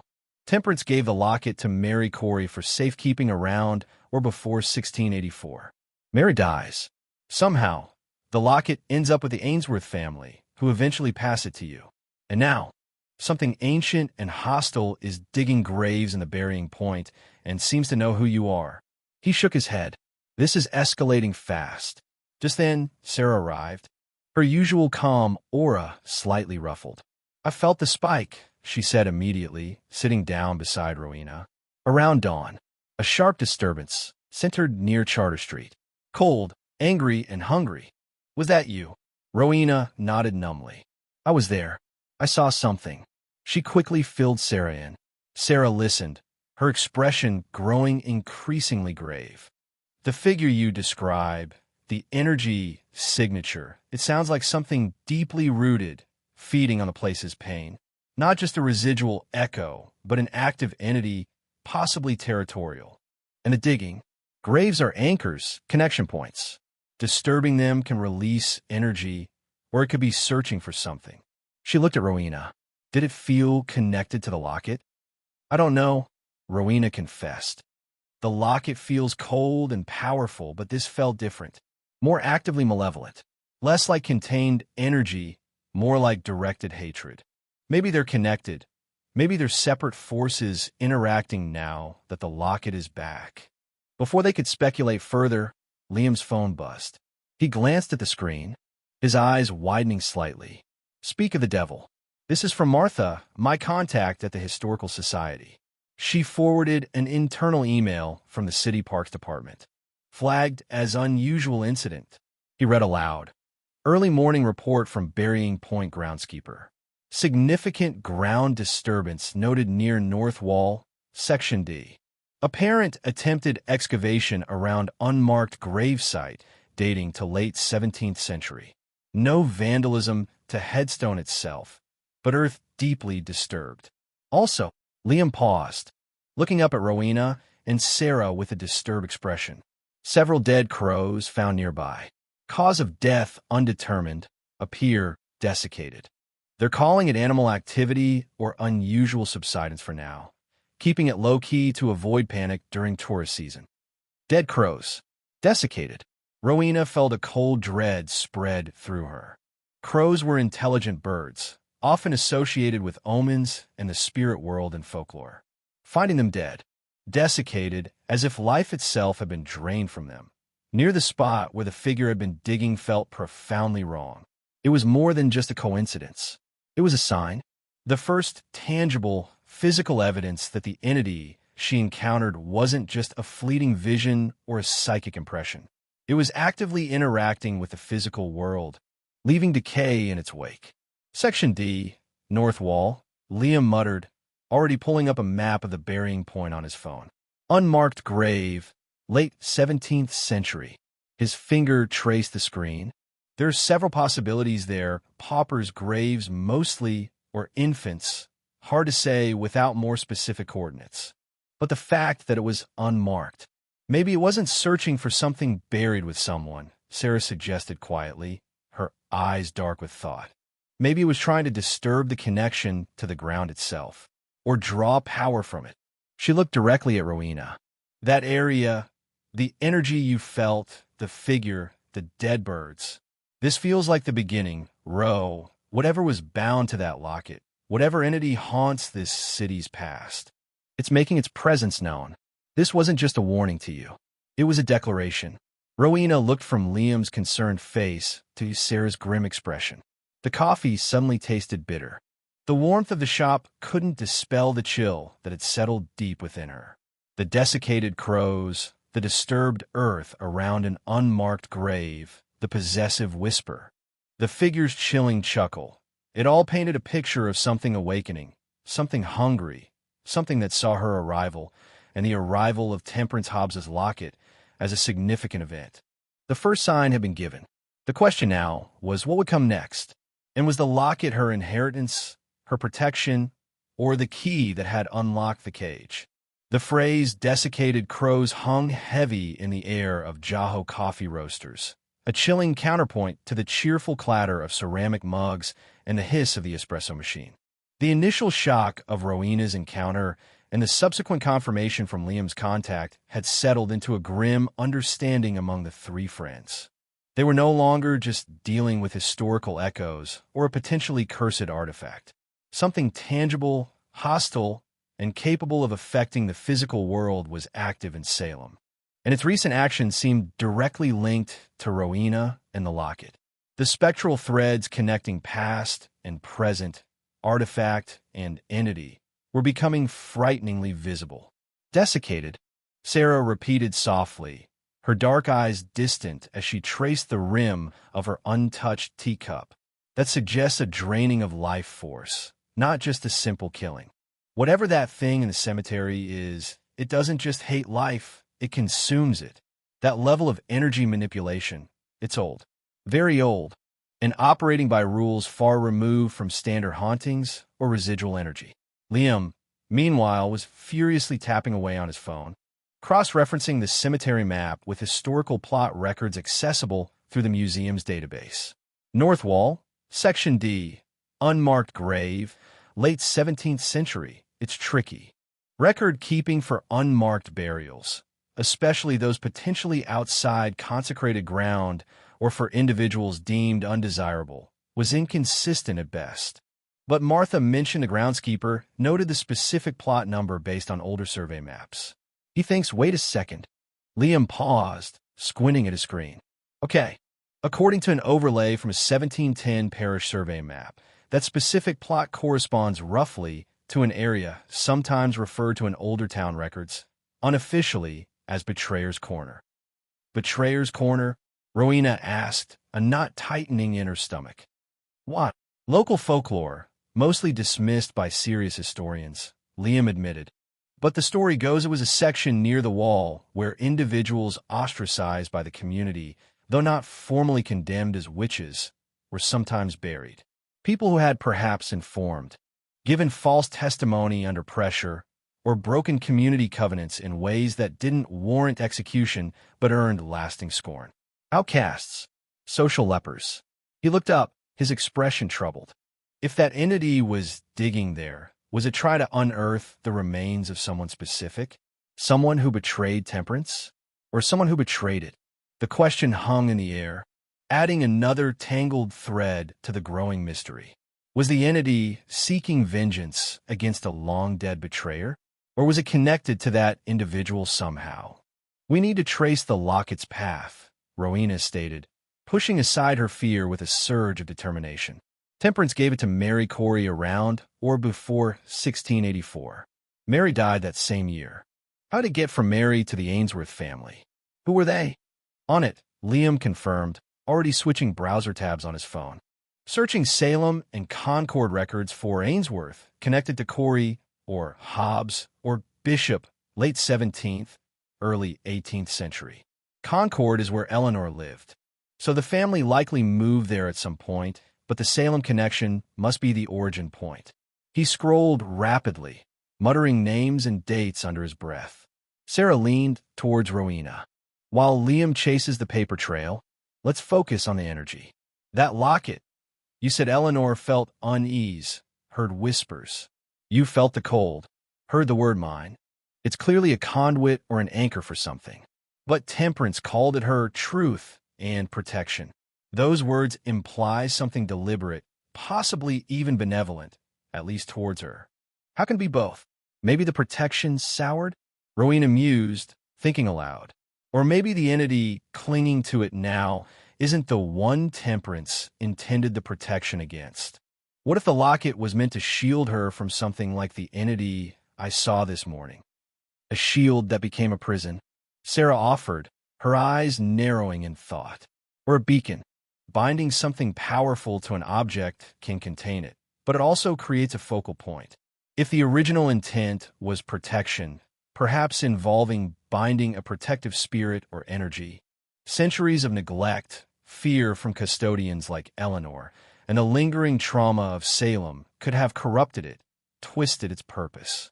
Or perhaps the entity was always there, bound by Temperance, and she considered that control her protection. The idea of Temperance Hobbs, not merely as a victim, but as someone capable of binding a powerful entity, was both empowering and deeply disturbing. Marriage license issued to one Josiah Ainsworth, described as a merchant recently arrived from Boston, and Patience Gardner. Gardner? Rowena prompted. Does that connect? Maybe, Liam said, excitement tinging his voice. Patience Gardner's mother was Hannah Gardner, formerly Hannah Rolfe, and Hannah Rolfe's sister was Mary Corey. Rowena and Sarah exchanged a look. Mary Corey's niece. Rowena breathed. Exactly, Liam confirmed. Mary dies in 1684. A year later, her niece, Patience Gardner, marries Josiah Ainsworth. It's plausible, chronologically. Mary, knowing she was dying perhaps, could have passed the locket to her sister Hannah, or directly to her niece Patience. Patience marries Ainsworth, and the locket passes into the Ainsworth family line, carrying the burden away from the epicenter of Salem's impending doom, perhaps unknowingly preserving it. So the Ainsworths became the keepers, Rowena murmured, and Eleanor felt its weight. Its whispers. But what about the entity? Sarah pressed gently. Does this connection tell us anything about the figure in the graveyard, the desiccated crows, the digging? Not directly, Liam admitted. Josiah Ainsworth seems to have been a fairly unremarkable merchant, dealing mostly in textiles and timber. No obvious connections to the occult, the trials, or betrayer's corner. He and Patience moved to Concord around 1700, likely wanting distance from Salem after the hysteria died down, but the stigma remained. Rowena frowned, feeling a piece was still missing. The connection felt too mundane, too clean. Why would an entity capable of draining life force and inspiring centuries of unease be tied to a simple merchant family line, originating from a brief connection to Mary Corey? Unless the entity wasn't tied to the Ainsworths themselves, but only to the locket they carried. What if its true anchor remained in Salem? The digging, Rowena said suddenly. Betrayer's corner. What if the entity wasn't looking for the grave of a betrayer, but the grave of someone connected to it? Or trying to sever a connection buried there? Or strengthen one? Sarah countered softly, drawing power from a place of significant emotional residue, betrayal, ostracization, fear. That corner sounds like a psychic cesspool. Perfect nourishment for something that feeds on negativity. A wave of weariness washed over Rowena. The spectral threads were multiplying, tangling, leading down paths shrouded in centuries of silence and speculation. She felt the pull again, the subtle draw towards her shop, towards the rowanwood box holding the locket. Temperance's truth. Could the answer lie within the tarnished silver itself? I need to go back to the shop, she announced, standing up. I need to look at it again. Liam looked alarmed. Ro, after this morning? Are you sure that's wise? Probably not, Rowena admitted honestly. But sitting here speculating feels passive. This thing, whatever it is, it's active. It's doing things, leaving signs. Maybe the locket holds more answers than town records or intuition alone can provide right now. Sarah nodded slowly. Just be careful. Shield yourself thoroughly. Don't try to force anything. Just observe. See what it shows you willingly. She hesitated. Do you want us to come with you? Rowena considered it. The thought of facing the locket's energy alone was daunting. But having Liam's skepticism or Sarah's potent sensitivity in the room might interfere, might muddy the waters. Not yet, she decided. Let me try first. If it feels wrong, I'll call you immediately. Liam, keep digging into the Ainsworths, Patience Gardner, Mary Corey. See if anything links them to that betrayer's corner. Sarah, can you, I don't know, keep an eye on energy currents? See if you sense any more disturbances? Already planned on it, Sarah assured her, her expression serious. Be safe, Ro. Back in the quiet solitude of Viridian herbs and remedies, the familiar scent of lavender and cedarwood felt welcoming, a stark contrast to the chilling dampness of the burying point. Yet, the underlying thrum of the locket's presence was undeniable, a low C note vibrating just beneath the threshold of hearing. Rowena took several deep, centering breaths, visualizing protective white light enveloping her and the shop. She reinforced the ward she maintained daily, adding extra layers of intention focused on clarity and safety. Only then did she approach the back room. The Rowanwood box sat silently on the shelf. Rowan, known for its protective qualities against malevolent witchcraft and negativity, seemed to be containing the locket's energy effectively. The intense cold wasn't radiating outwards as strongly as before. Still, her hand hesitated as she reached for it. Taking another deep breath, she picked up the box and carried it to the sturdy oak work table in the center of the room, where she prepared tinctures and blended herbs. She sat for a moment, just holding the box, tried to attune herself to its energy without opening it. It felt like holding a coiled spring, a contained force pulsing faintly against the wood. Then, slowly, she lifted the lid. The locket lay nestled inside, its tarnished surface absorbing the light. The cold was immediate, prickling her fingertips even without direct contact. The intricate carving of the gnarled tree seemed more defined today, its roots looking less like roots and more like tangled, skeletal fingers clawing into an unseen depth, its branches reaching upwards like desperate arms. Following Sarah's advice, she didn't try to force anything, didn't try to scry into its surface or pry open its secrets. She simply observed, allowing her senses to remain open, receptive. The air in the room grew heavy, still. The background hum intensified slightly. She focused on the engraving, letting her eyes trace the complex pattern of the tree. As she did, a faint image began to overlay her vision, like a double exposure. It wasn't the stark terror of Gallows Hill this time, but something quieter, more intimate. She saw Temperance Hobbs's face again, but younger, perhaps in her late 20s or early 30s, years before the trials. She was sitting near a hearth, her expression etched with deep concentration, her fingers tracing the very same pattern on the locket, her locket gleaming and untarnished thin. She wasn't looking at it with fear, but with intense focus, her lips moving silently, as if reciting an incantation or prayer. The energy around her in the vision felt potent, deliberate, like she was weaving something into the metal itself. Not fear, but power. Control. The image shifted. Now Temperance stood near the edge of a dark wood, pressing the locket into Mary Corey's hand. Keep it safe, Mary. Keep him safe within it, until this shadow passes. Him?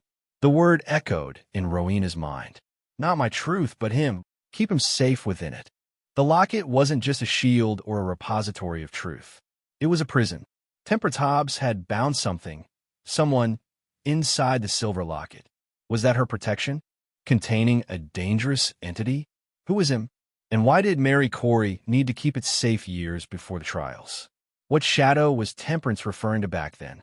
As these questions raced through her mind, the locket on the table seemed to react. A pulse of intense cold emanated from it, colder than anything she'd felt before, pushing against her senses. The faint overlay vision shattered. The air grew heavy, oppressive, and the whisper returned, no longer fragmented, but clear, sharp, and filled with a chilling, possessive rage that vibrated through the very wood of the table. Mine, she promised. Mine. The voice wasn't Temperance's. It was deeper, rougher, ancient-sounding. The entity bound within the locket. It was awake. It remembered a promise, and it was speaking directly to her.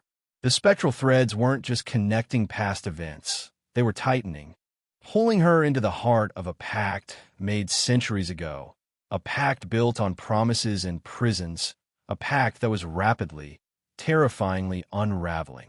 Chapter 3. Gallows Hill's Legacy.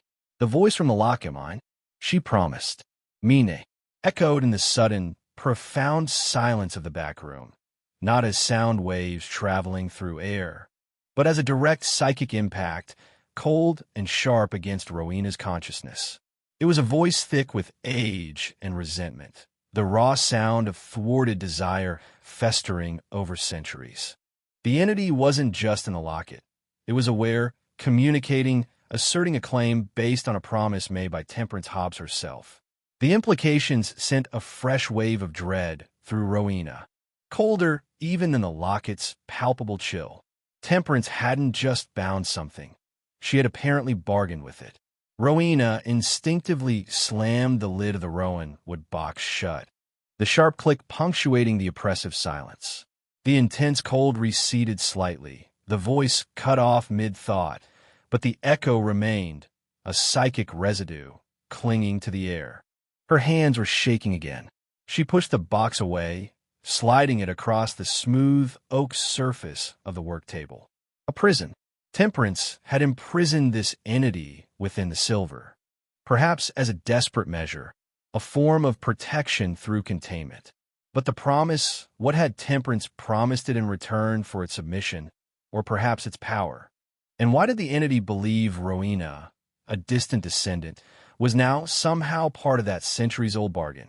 She needed Liam, not just for historical context, but for the grounding anchor of his determined rationality, even though that rationality was being severely tested by recent events.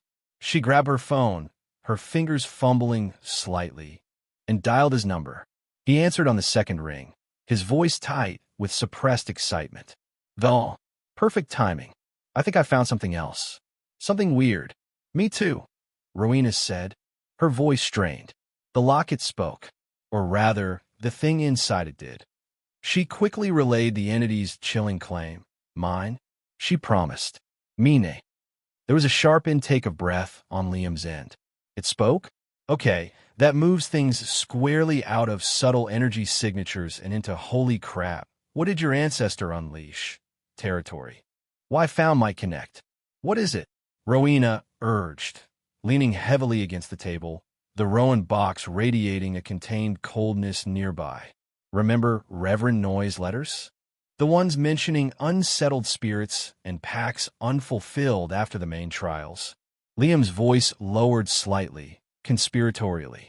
I went back to the digital archives, specifically looking for anything Noyes wrote around the time of Temperance Hobbs's execution, September 1692. Most of it is standard puritanical condemnation, fire and brimstone.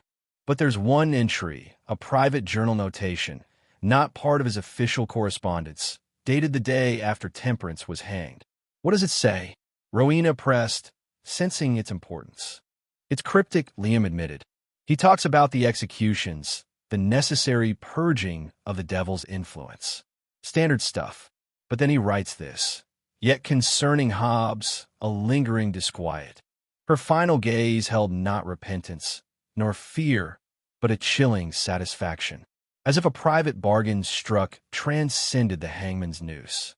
Whispers persist among the guards of a coldness emanating from her cell, unnatural, and a low humming heard near the body afterwards. Pray God we have not merely clipped the branches of evil, but left a poisoned root deeper still. Rowena felt a chill trace its way down her spine despite the relative warmth of the shop. A chilling satisfaction. A private bargain struck. A coldness emanating. A low humming. It perfectly mirrored the locket's energy, the entity's possessiveness, the sense of a contained but potent force. He sensed it. Rowena breathed. Noise suspected Temperance hadn't just been defeated. She'd achieved something in her final moments. Exactly, Liam said, his voice tight. She wasn't just a victim confessing under duress. According to Noise, she went to her death with the look of someone who had just closed a deal. What if the bargain wasn't with the devil, as Noise assumed, but with the entity she'd already bound? What if she promised it something, perhaps release, perhaps vengeance, perhaps even a future host, in exchange for, what? Assurance her truth would survive? Power to curse her accusers from beyond the grave? Or maybe something more personal? The thought was staggering. Temperance Hobbs, facing execution, strengthening her bond with the imprisoned entity, finding satisfaction in sealing a pact that transcended death itself. It painted her not as a passive figure swept up in hysteria, but as a formidable practitioner playing a dangerous, long-term game. And the poison root? Rowena asked quietly. I think Noise feared she'd left something behind, Liam speculated. Something that would continue to exert influence. The locket, Row. It has to be the locket, the vessel containing the entity and the promise. He paused. There's more. Remember Betrayer's Corner? Where the hooded figure was digging.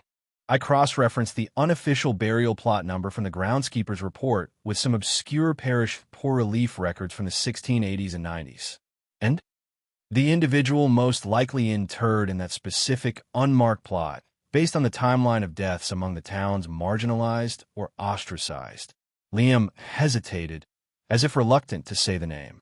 Was a man named Silas Weir. Silas Weir. The name meant nothing to Rowena. Who was he? That's the disturbing part, Liam said, his voice grim. Silas Weir appears only sporadically in the records. Described as a transient or root worker living on the fringes, sometimes consulted for folk remedies, sometimes accused of petty theft or causing blight on crops through ill-wishing. He disappears from all records abruptly in late 1683. Just before Mary Corey died and Temperance supposedly gave her the locket, Rowena noted, the timing clicking ominously into place. Exactly, Liam confirmed. But here's the kicker. There's one deposition from very early in the witchcraft accusations, before things escalated to full-blown hysteria. A young woman, Mercy Lewis, one of the main accusers later on, briefly mentioned Silas Weir. She claimed he'd afflicted her with spectral torments months earlier. But her accusation was dismissed at the time as childish fantasy, because Weir had already vanished. Crucially, she also mentioned seeing Weir in the spectral company of Temperance Hobbs. Rowena felt like the floor had dropped out from beneath her. Silas Weir, a fringe figure, a root worker, accused of spectral affliction alongside Temperance before the main trials, who disappeared around the time Temperance supposedly bound the entity, him, into the locket and gave it to Mary Corey for safekeeping, and whose likely unmarked grave was being disturbed by a malevolent entity centuries later.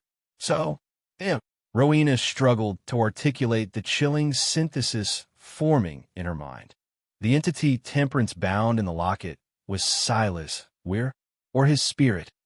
It fits, Liam said, his voice heavy with the weight of the implication. Temperance, perhaps associating with Weir, maybe learning from him or working with him, realizes he's dangerous, or he betrays her, or becomes uncontrollable. She binds him, his spirit, his power, whatever, into the locket. That's her protection, containing him. She gives it to Mary Corey just before Weir disappears. Maybe Temperance played a role in that disappearance. Mary dies soon after. The locket passes eventually to the Ainsworths. Temperance, facing execution years later, strikes a final bargain with the imprisoned Weir, promising him something in exchange for her satisfaction. Perhaps a guarantee of future vengeance or influence, leaving the locket as the poisoned root Noise feared. And now, Rowena finished, feeling the blood drain from her face. Weir's spirit, imprisoned for over 3 centuries, is awake, stirring, communicating. And something else, that figure in the graveyard, is digging near Weir's physical remains. Are they connected? Is the graveyard entity trying to free Weir? Or is it Weir himself, somehow projecting his influence? Or, Liam added another disturbing possibility. Is the graveyard figure something else entirely, drawn by the locket's awakening, and trying to co-opt Weir's power or the energy surrounding his grave? The complexity was dizzying, the threads tangling into a knot of historical witchcraft, betrayal, bargains, and imprisoned spirits. Silas Weir. The name resonated with a cold dread, giving a potential identity to the furious. Possessive voice from the locket. Liam, Rowena said, her voice low and urgent. I need to see Gallows Hill. What? Now? Ro, that's not the Memorial Park, Rowena clarified quickly. I know the exact execution site is still debated, probably somewhere on Proctor's Ledge now. But Gallows Hill itself, the area, the energy. Noise mentioned the guards hearing a humming near Temperance's body after the execution. The final bargain. The satisfaction. I need to feel the place where that happened, where that final act of will might have anchored something. Liam was silent for a moment.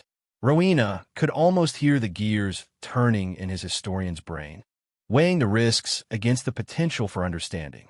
Proctor's Ledge, he said finally. It overlooks the city near the original Gallows Hill area. There's a small memorial there now, acknowledging the executions took place nearby.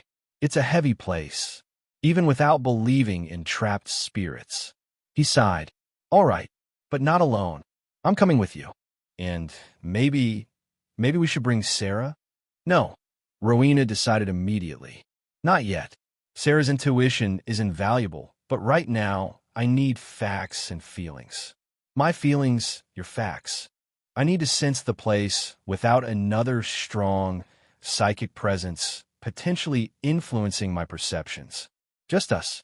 Meet me near the Walgreens at the base of the hill in 20 minutes? 20 minutes, Liam agreed, though his voice held a note of deep unease. Just be careful, Ro. Noise called a poison root for a reason. Don't go poking it too hard. Rowena ended the call, her mind racing. Silas Weir, bound in the locket. Temperance's final, satisfied bargain. The digging at Betrayer's Corner. It was a terrifying but coherent narrative, grounded in Liam's meticulous research. She carefully placed the rowan wood box containing the locket back onto the shelf, reinforcing the protective intentions around it. She wouldn't bring it with her to Gallows Hill. Its presence was too strong, too distracting. She needed to sense the location itself, the residue of Temperance's final moments, the place where the poisoned root might have first broken ground. She grabbed her cloak, locked the shop securely, and headed out into the now bustling afternoon streets of Salem. The weight of history, betrayal, and imprisoned spirits heavy on her shoulders, pulling her towards the infamous hill where so many lives ended, and where, perhaps, one terrible legacy truly began. The historian's doubt had given way to a chilling certainty, and the path forward led directly into the heart of Salem's darkest chapter. The walk towards Gallows Hill felt like moving against a current. While the stream of tourists flowed downhill towards the shops and museums, Rowena and Liam walked purposefully uphill, away from the commercial heart of Salem, towards the quieter residential streets that climbed towards the infamous ridge. The sky had turned a bruised purple-gray, threatening rain, and the wind carried a sharper bite, stripping the last stubborn leaves from the maples lining Pope Street. Liam was unusually quiet, his brow furrowed in thought, occasionally glancing at Rowena with a worried expression. Rowena herself felt a strange mixture of dread and grim determination. The revelations about Silas Weir and Temperance's final bargain had shifted her perspective entirely. This wasn't just about inherited trauma or a haunted object. It was about an active, potentially malevolent consciousness imprisoned by her ancestor, a consciousness now stirring and making its presence known. They met near the designated Walgreens, a modern intrusion at the foot of the historically charged landscape. From here, the slope steepened, leading towards Proctor's Ledge and the general area historically known as Gallows Hill. It wasn't a dramatic, isolated peak, but rather a rocky ridge overlooking the North River and the sprawl of the city below.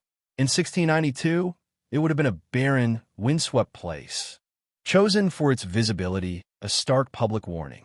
Today, houses crowded its lower slopes, and the presumed execution site itself, Proctor's Ledge, was a small, wooded parcel tucked behind residential properties, marked only by a simple, somber memorial stone erected in 2017 after years of research finally pinpointed the likely location.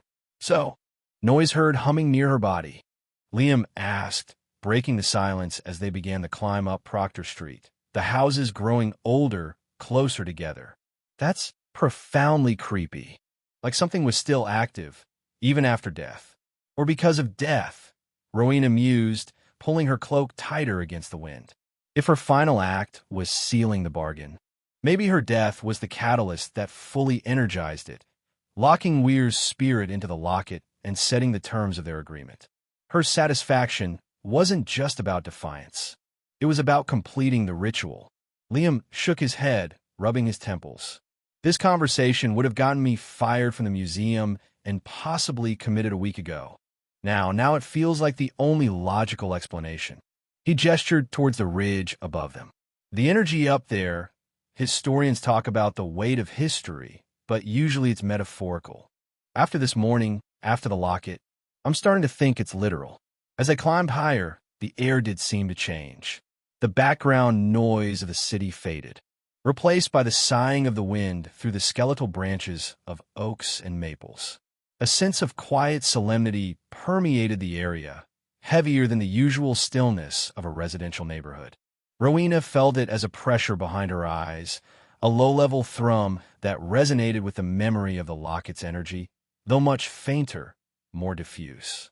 This was the place, not just of death, but of Temperance's final, chilling act of will.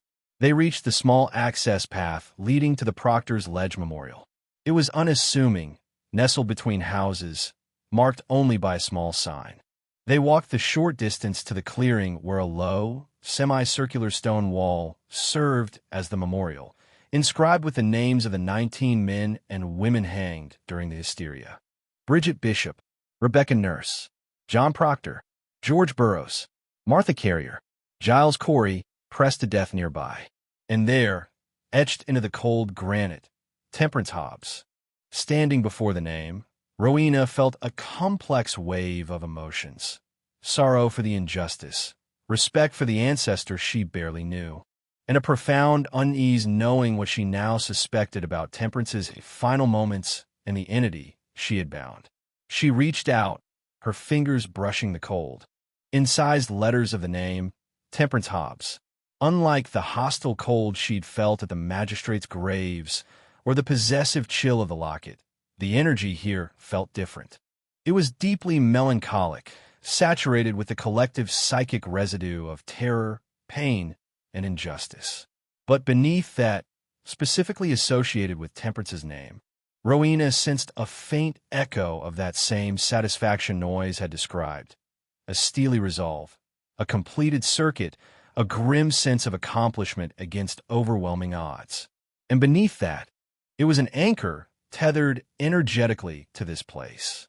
Liam stood beside her, silent, his gaze sweeping over the names. The historian in him grappling with the stark reality these engravings represented.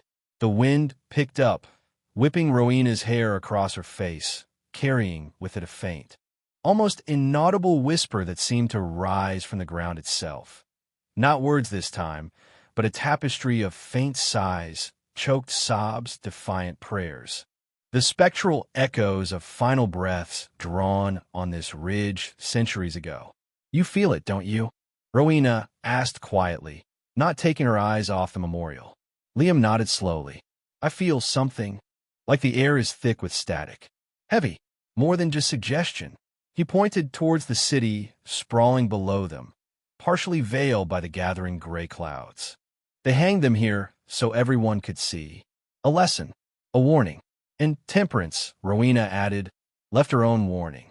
a poisoned root. They stayed for several minutes, absorbing the atmosphere, the weight of the place settling upon them. The threatened rain began to fall cold, fine droplets that quickly soaked into their clothes. The grayness of the sky seemed to press down, mirroring the oppressive history of the ledge. "Okay," Liam said finally, shivering slightly. "Point made. This place is resonant. Let's get out of the rain before we catch our death." Literally or figuratively. Rowena agreed, casting one last look at Temperance's name, the connection feeling stronger now, heavier, as they turned to leave the memorial site. Walking back down the access path, Rowena's gaze was caught by a house directly across the narrow street. An old colonial, perhaps early 18th century, clapboard painted a faded gray, with dark green shutters and a steeply pitched roof. It wasn't ostentatious, but it had an undeniable presence, sitting slightly askew on its lot, its windows like dark, watchful eyes. Unlike its neighbors, many of which showed signs of modern updates or cheerful paint jobs, this house seemed stubbornly rooted in the past, absorbing the gloom of the hill rather than repelling it.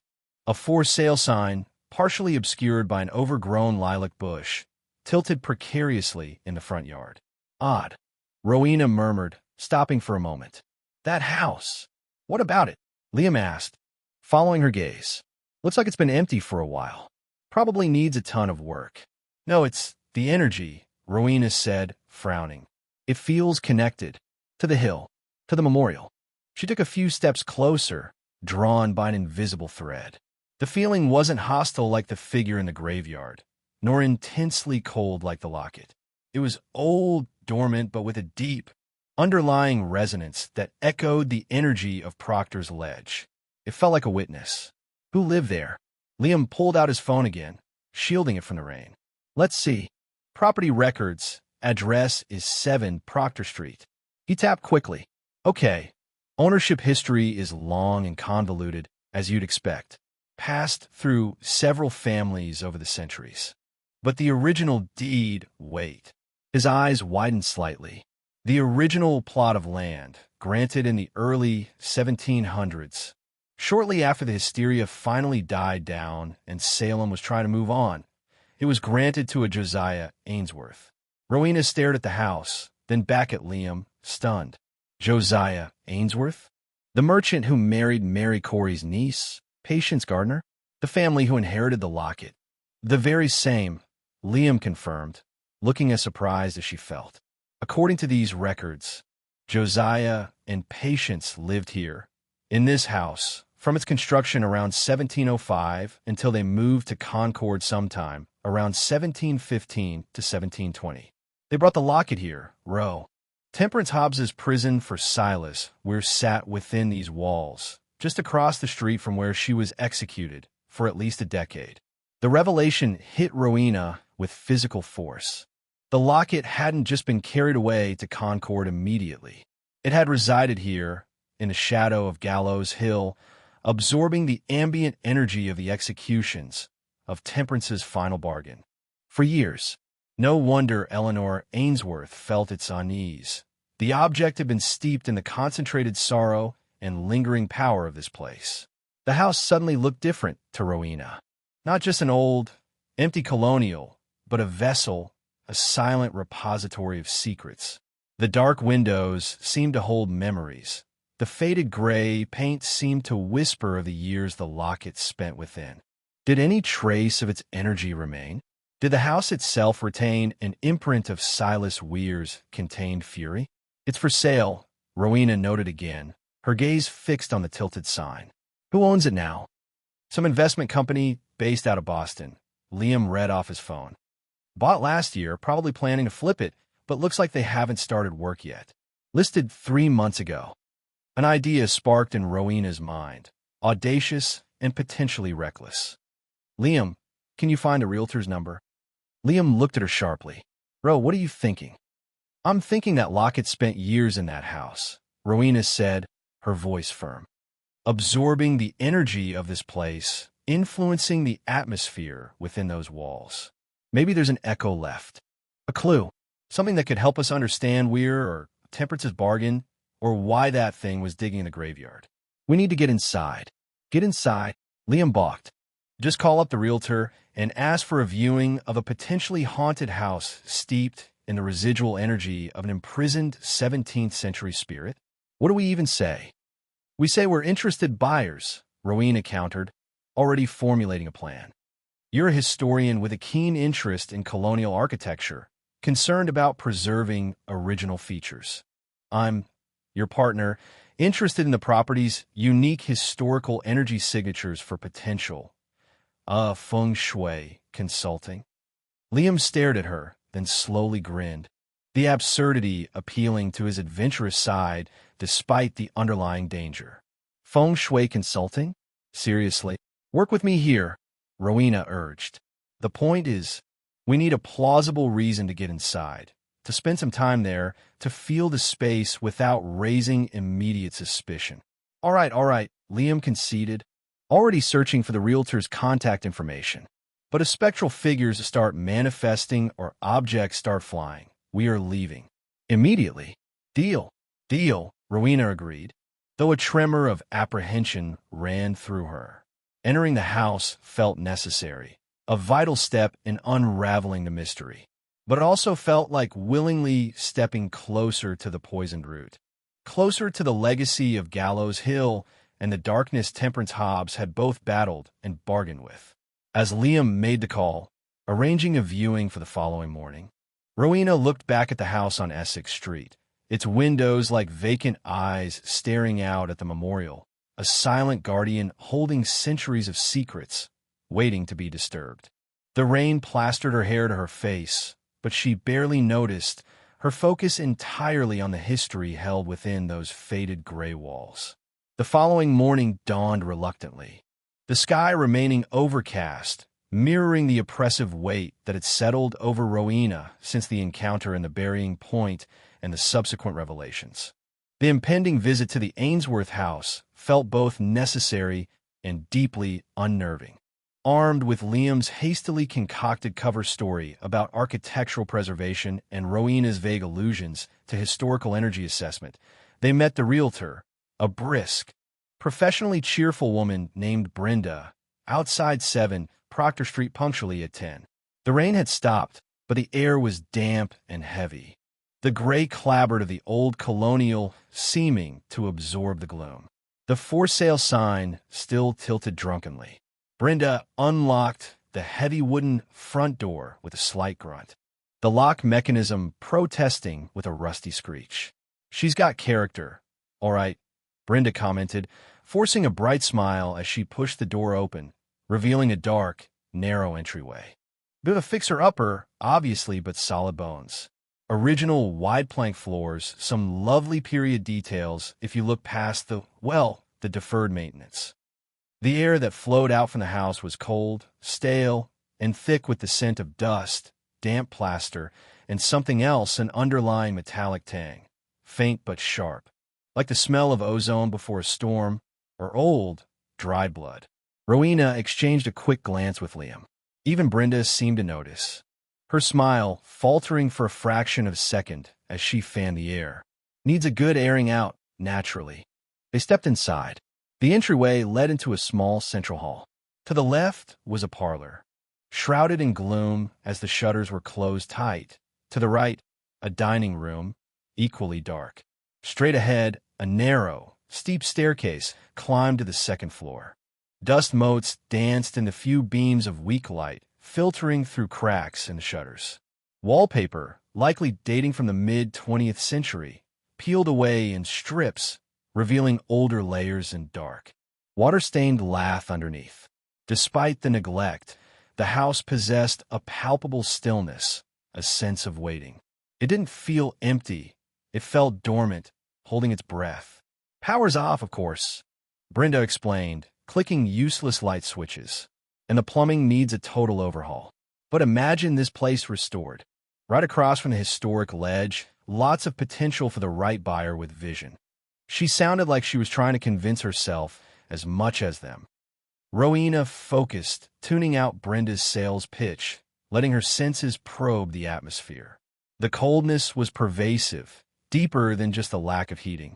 It pooled in the corners, clung to the shadowed spaces beneath the stairs.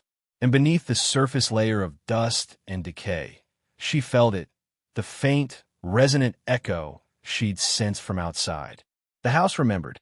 It remembered the weight of the locket, the presence it contained, the lives lived within these walls under the shadow of Gallows Hill.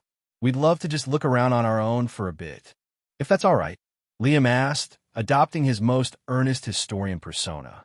Really get a feel for the original structure, the flow of the space. Absolutely, Brenda agreed readily, clearly eager to escape the house's oppressive atmosphere herself. Take your time. I'll just wait out on the porch, make a few calls. Let me know if you need anything. She retreated quickly, pulling the front door partially closed behind her, leaving Rowena and Liam alone in the gloomy silence. The moment the realtor was gone, the subtle energies of the house seemed to intensify. Or perhaps Rowena simply felt freer to perceive them. The stillness wasn't peaceful, it was watchful. Okay, Liam whispered, pulling a small, powerful flashlight from his pocket. Operation Creepy Colonial Crawl is a go. Where do we start? Let's check the main rooms first, Rowena suggested, her voice hushed. Parlor, dining room, places where a family might have gathered, where the locket might have been kept or displayed. They started in the parlor to the left.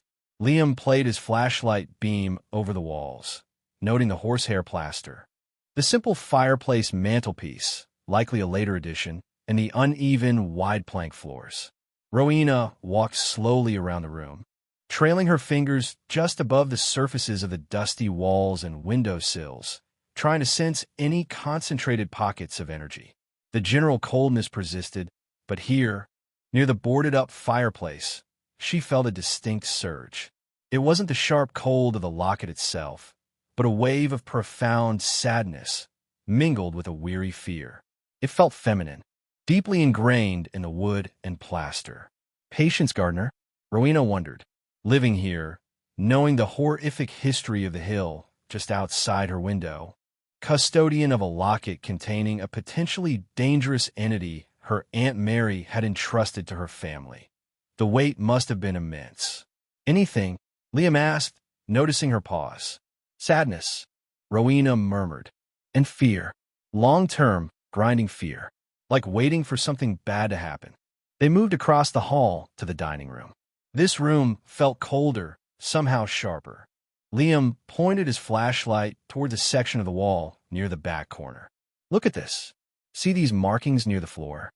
Rowena leaned closer, scratched into the dark wood of the baseboard. Almost hidden by grime were faint symbols. They weren't letters or recognizable patterns, but angular, jagged lines, vaguely reminiscent of old folk protection marks, but cruder, almost frantic. Protection wards? Rowena guessed, tracing one with her finger.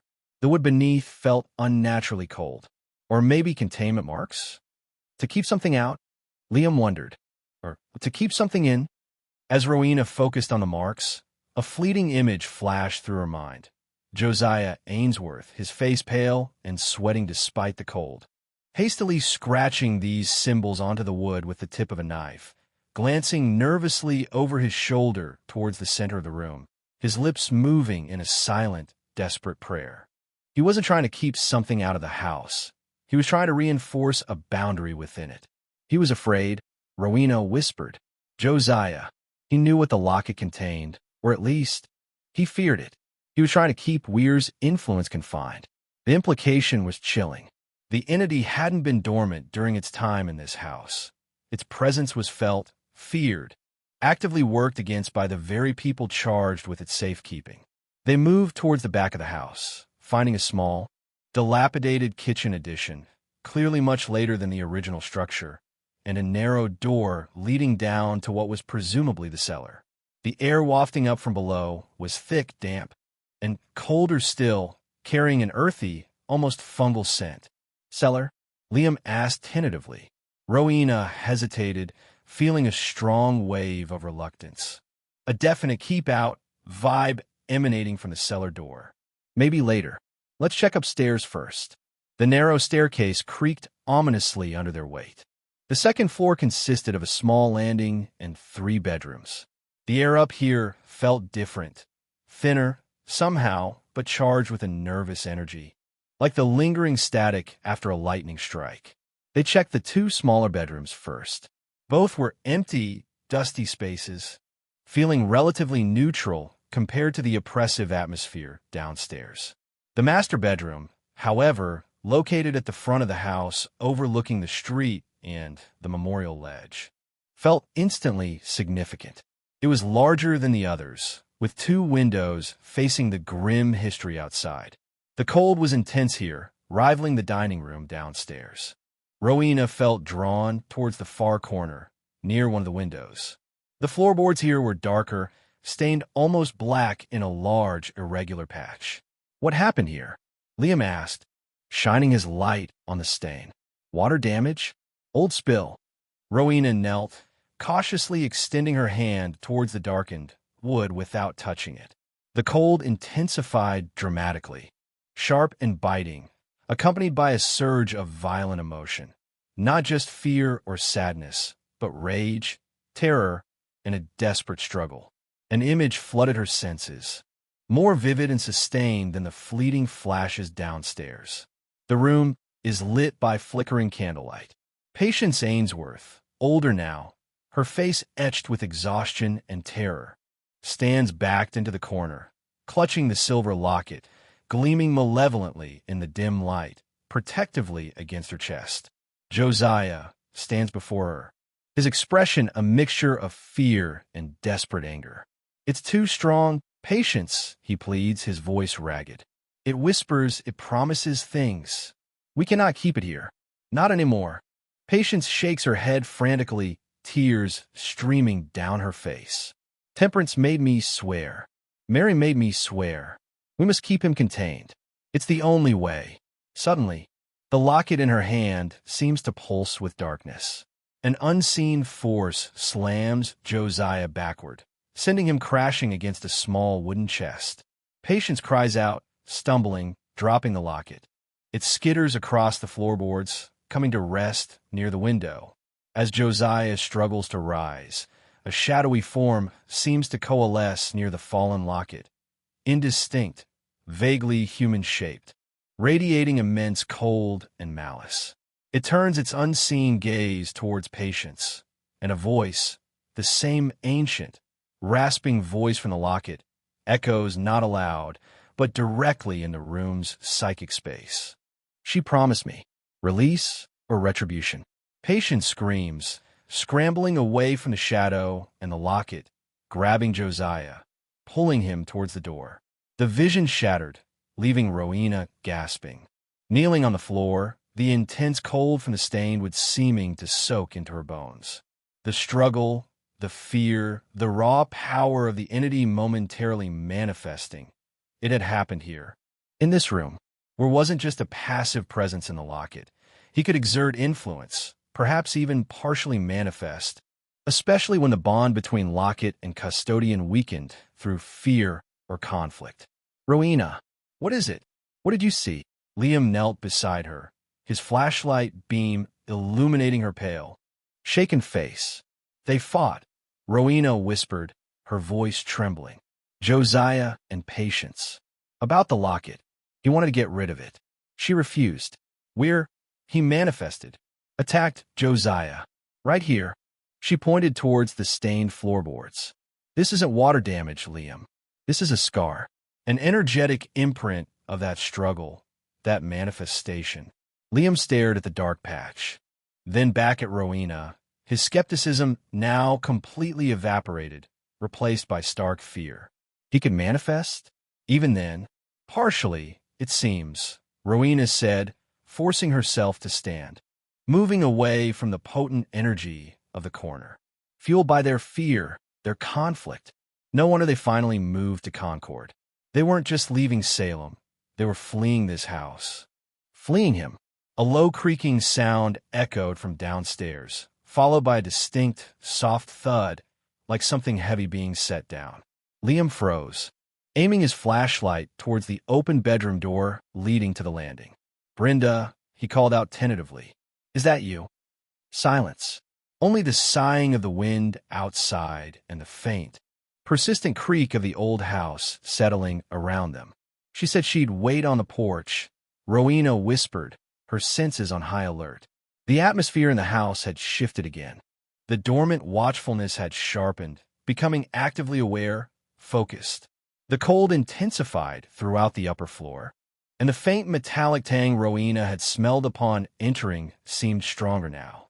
Another sound drifted up the narrow staircase, a faint, dry, scraping noise, chillingly familiar, like a rusty trowel against earth and stone. Liam gripped Rowena's arm, his eyes wide with alarm.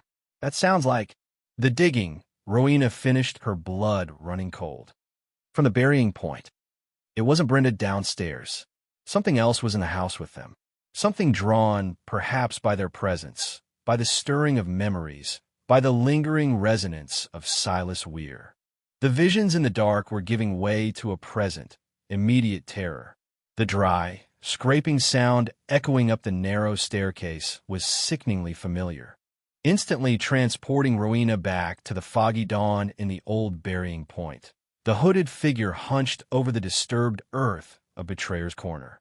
Here, inside the sealed, dust-filled silence of the Ainsworth house, the sound felt amplified, intimate, crawling under her skin. It wasn't just a sound.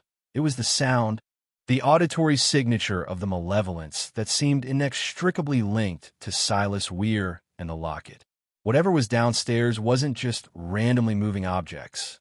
It was performing the same desecrating, focused action it had undertaken at the grave. Was it trying to dig through the floorboards? Unearth something hidden beneath the house itself? Or was the sound merely a psychic echo, a manifestation of its presence and intent? The uncertainty made it even more terrifying. Liam's hand tightened on Rowena's arm, his knuckles white. His face, illuminated by the wavering beam of his flashlight, was pale, beaded with sweat despite the house's unnatural chill. The last vestiges of his academic detachment had vanished, replaced by raw, primal fear. "It's here," he whispered, his voice barely audible above the rasping scrape from below. "It followed us, or it was waiting, or it's always connected to this place," Rowena breathed. Perhaps even to the ground of Gallows Hill itself, through proximity and the weight of events. Their presence, their probing into the house's history, might have simply awakened something that resided here, dormant but potent.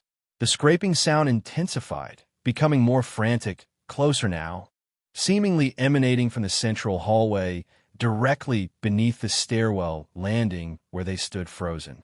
The cold deepened abruptly, plummeting several degrees, making their breath plume visibly in the flashlight beam.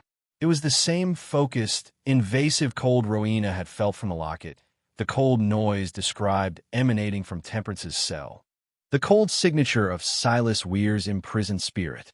Rowena felt a sudden wave of dizziness, the air thickening, pressing in on her.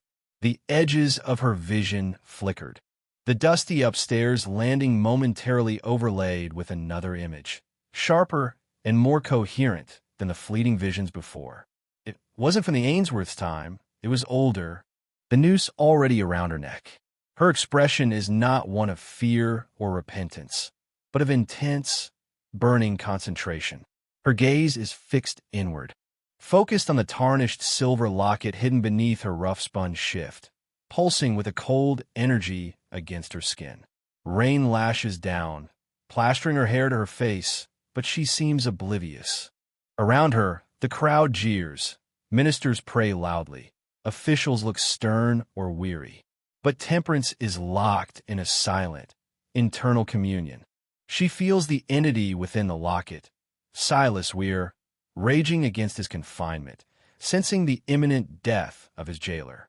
And she makes the final offer, the culmination of the bargain struck, perhaps years ago. Asterisk, you hunger for release, she projects silently, her will a focused beam against his fury. You crave vengeance against those who wronged us both. You desire a foothold in the world beyond this prison. Weir's cold consciousness surges against hers, demanding, possessive. Freedom. Now. Asterisk. Not yet. Temperance counters, her resolve like iron despite the rope tightening at her throat. But listen, my blood will continue. My line will endure. Swear you will remain bound. Lend your power to my will for vengeance when called. Protect the keeper of a locket if they are worthy, and I swear this, if my line should ever face annihilation, or if the locket falls into the hands of one who seeks to destroy you utterly rather than uphold the pact, then your bonds will weaken. And if one of my blood, generations hence, willingly takes up the locket, acknowledging our connection, then you shall have your chance. A chance to influence, to seek your due through them, to touch the world again. It's a desperate gamble, forged in the face of death. She isn't promising unconditional release, but a conditional future, a potential loophole tied intrinsically to her descendants and their handling of a locket. It's enough. Weir's raging quiets slightly, replaced by a cold, calculating acceptance. A pact sealed not with ink, but with blood, will, and the potent energy of imminent, unjust death. As the executioner finally kicks the support away and Temperance plunges, her last conscious thought is not of terror, but of that chilling satisfaction Noise would later perceive. The bargain is struck. The root is planted. The legacy is sealed. The vision dissolved, leaving Rowena staggering against the landing wall, gasping for air. The full weight of the pact slammed into her. It wasn't just about containing Weir.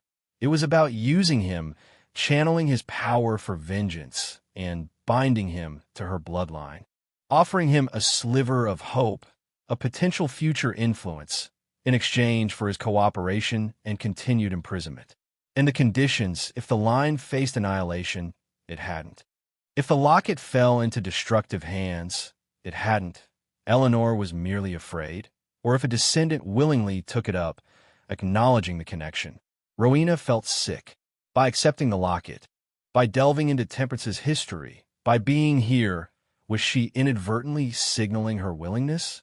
Was Weir sensing her as the potential key to his partial release? His chance to touch the world again? Was that why he claimed her as mine? Rowena, Liam hissed, pulling her back from the wall. What did you see? You completely zoned out. The pact. She choked out, the words tumbling over each other. Temperance, she tied him to the bloodline, offered him influence through a descendant if they accepted the locket. Liam's eyes widened in horror as he grasped the implication. You.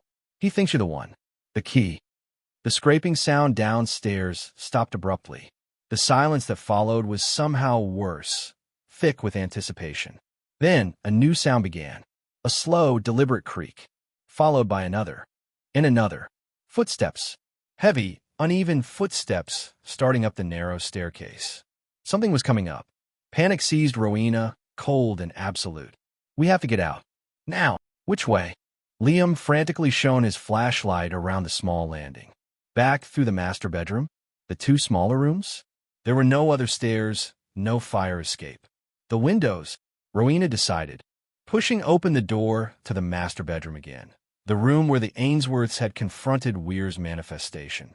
She ran to the front window, the one overlooking Proctor Street and the memorial. Liam followed, flashlight beam bouncing wildly. Rowena wrestled with the old sash window lock. It was painted shut, stubborn with age and neglect. The footsteps on the stairs continued their slow, inexorable ascent. Creak, pause, creak.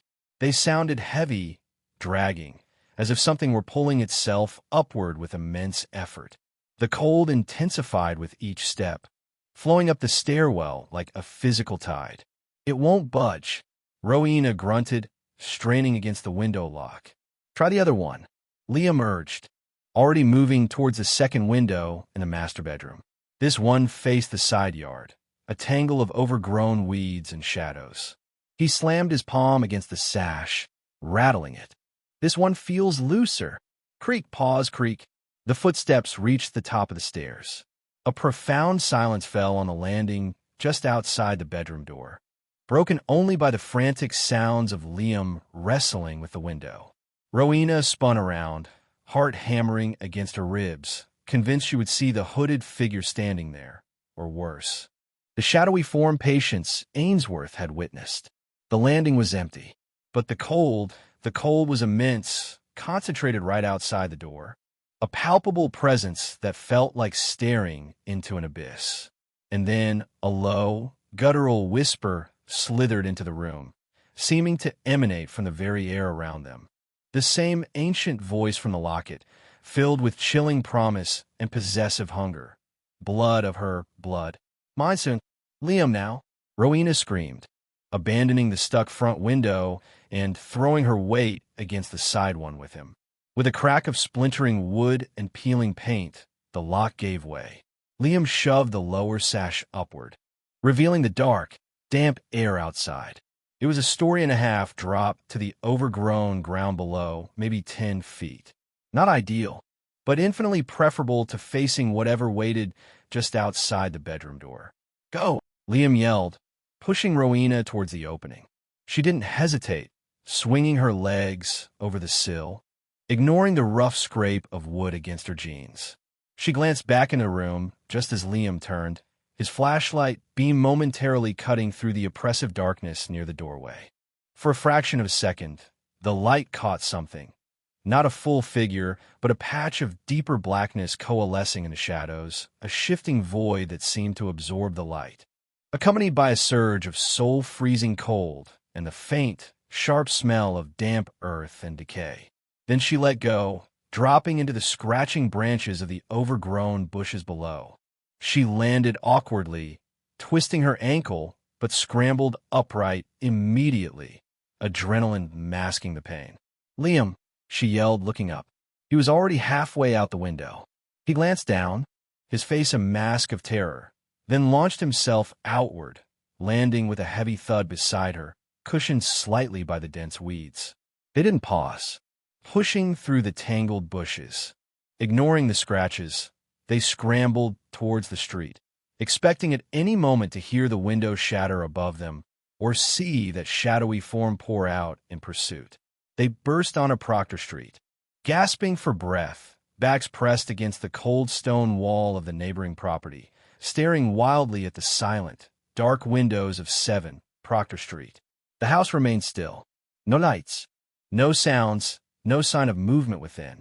It looked exactly as it had when they arrived, an empty, neglected colonial holding its secrets close. But they knew better. It wasn't empty, and its secrets were bleeding out into the present.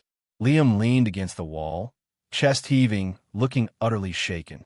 Did you see it? In the doorway. Rowena nodded numbly, rubbing her already bruising ankle. Just darkness, a shape, and the cold. She shuddered, the memory visceral. It knew who I was, Liam. Blood of her blood.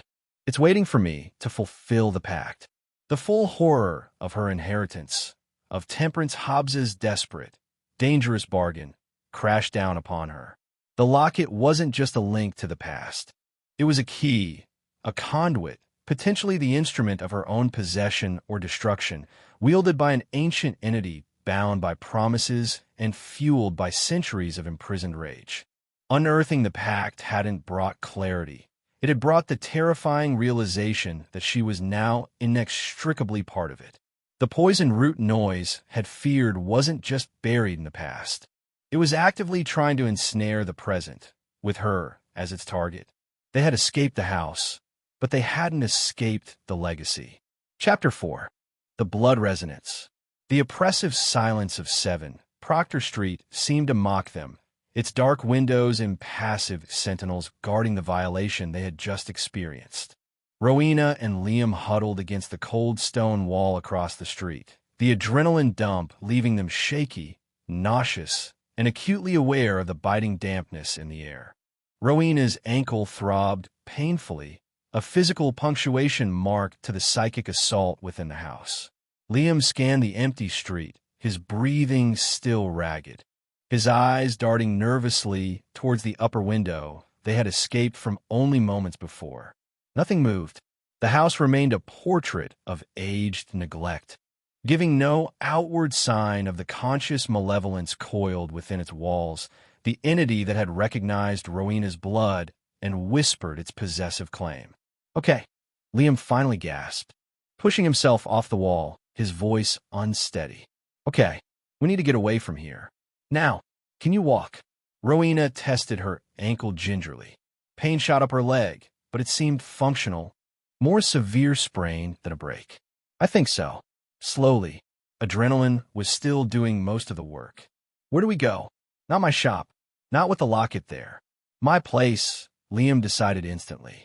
It's closer than yours anyway, back towards the university apartments. Neutral ground. Relatively. He cast another fearful glance at the Ainsworth house. As neutral as anywhere in this goddamn town feels right now. He offered Rowena his arm for support, and they began moving down Proctor Street, away from the looming presence of Gallows Hill and the house steeped in the Ainsworth's fear and Silas Weir's imprisoned rage. Every creak of a porch swing, every flicker of movement in a peripheral window sent jolts of paranoia through them. The ordinary residential street felt alien, threatening, each house potentially hiding unseen watchers. The weight of the pact Rowena had glimpsed settled heavily upon her. Temperance hadn't just imprisoned Weir. She had woven him into the fabric of her lineage, creating a terrible contingency plan that now implicated Rowena directly. If one of my blood willingly takes up the locket, acknowledging our connection, then you shall have your chance to touch the world again. Had her investigation, her acceptance of the inherited object, her very presence in Salem, fulfilled that condition in Weir's ancient, patient estimation? Was he now actively testing the bonds of his prison, reaching for her? He knew me, Liam, Rowena said, her voice trembling as they hobbled along the sidewalk. He said blood of her blood. He knows about the pact. He thinks I'm the key. We don't know that for sure, Liam countered, though his voice lacked conviction. Maybe it's just sensing the lineage, the connection to Temperance. It doesn't necessarily mean you've triggered anything. But his eyes betrayed his fear. The entity's words had been too specific, too possessive. And the digging, Rowena pressed on, needing to voice the swirling chaos in her head. The figure in the graveyard. The scraping sound in the house. Is that where? Projecting himself somehow? Or is it something else, trying to get to him, maybe drawn by the locket being back in Salem? Liam shook his head, his expression grim. I don't know. We're supposedly a root worker dealing with spirits, maybe commanding them. Maybe the figure is something he controlled, still loyal or bound even after his disappearance. Or maybe it's an entirely separate entity, an opportunist drawn to the power surge. Like psychic sharks smelling blood in the water. He shuddered. What I do know is that house is toxic. The energy in there, the way it manifested. He trailed off, clearly reliving the sight of the darkness coalescing in the doorway. We need Sarah. We need someone who understands the mechanics of this supernatural nightmare. Yes, Rowena agreed readily. Sarah's intuitive clarity and practical knowledge of energetic defense felt essential now. Rational analysis and historical research had taken them far, uncovering the horrifying truth of the pact. But dealing with an active, hostile entity bound by ancient witchcraft was beyond Liam's expertise and rapidly overwhelming Rowena's own Wiccan training, which focused primarily on balance and healing, not combating imprisoned 17th century malevolence. They finally reached Liam's apartment building, a modern brick structure housing mostly students and faculty from the nearby university. It felt jarringly normal after the suffocating antiquity of Proctor Street. Inside his small, cluttered apartment, books stacked everywhere, maps spread across the dining table, the faint scent of old paper mingling with coffee. Rowena sank gratefully onto the sofa, propping her throbbing ankle up on a pile of journals. Liam immediately went to the kitchen, returning with a makeshift ice pack and 2 glasses of water. Drink, he ordered, handing her one. You look like you're about to pass out. She did feel faint, the adrenaline finally receding, leaving behind bone-deep exhaustion and a gnawing fear. As she took the glass, her fingers brushed against his, and Liam recoiled slightly. God, you're freezing, he said, frowning. Colder than before. Rowena looked down at her hand.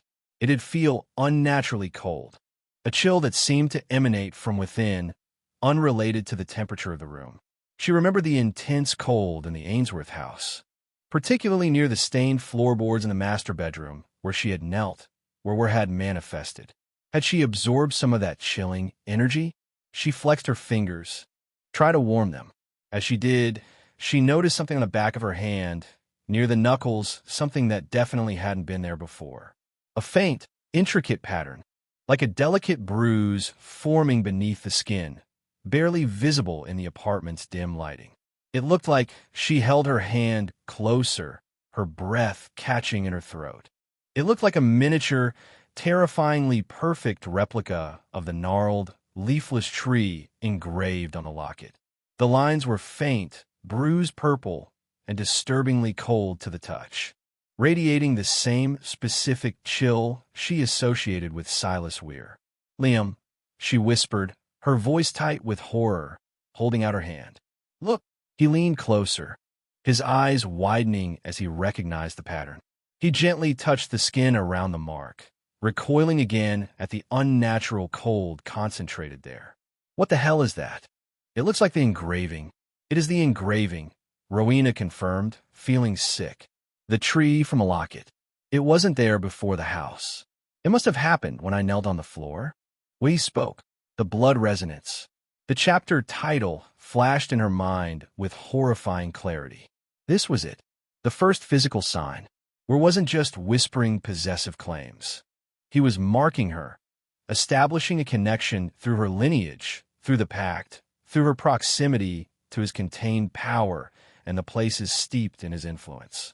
The mark felt like a brand, cold and invasive, a visible symbol of the spectral threads tightening around her. Liam stared at the mark, his face pale. "Okay, this changes everything. This isn't just external anymore. He's connected to you directly."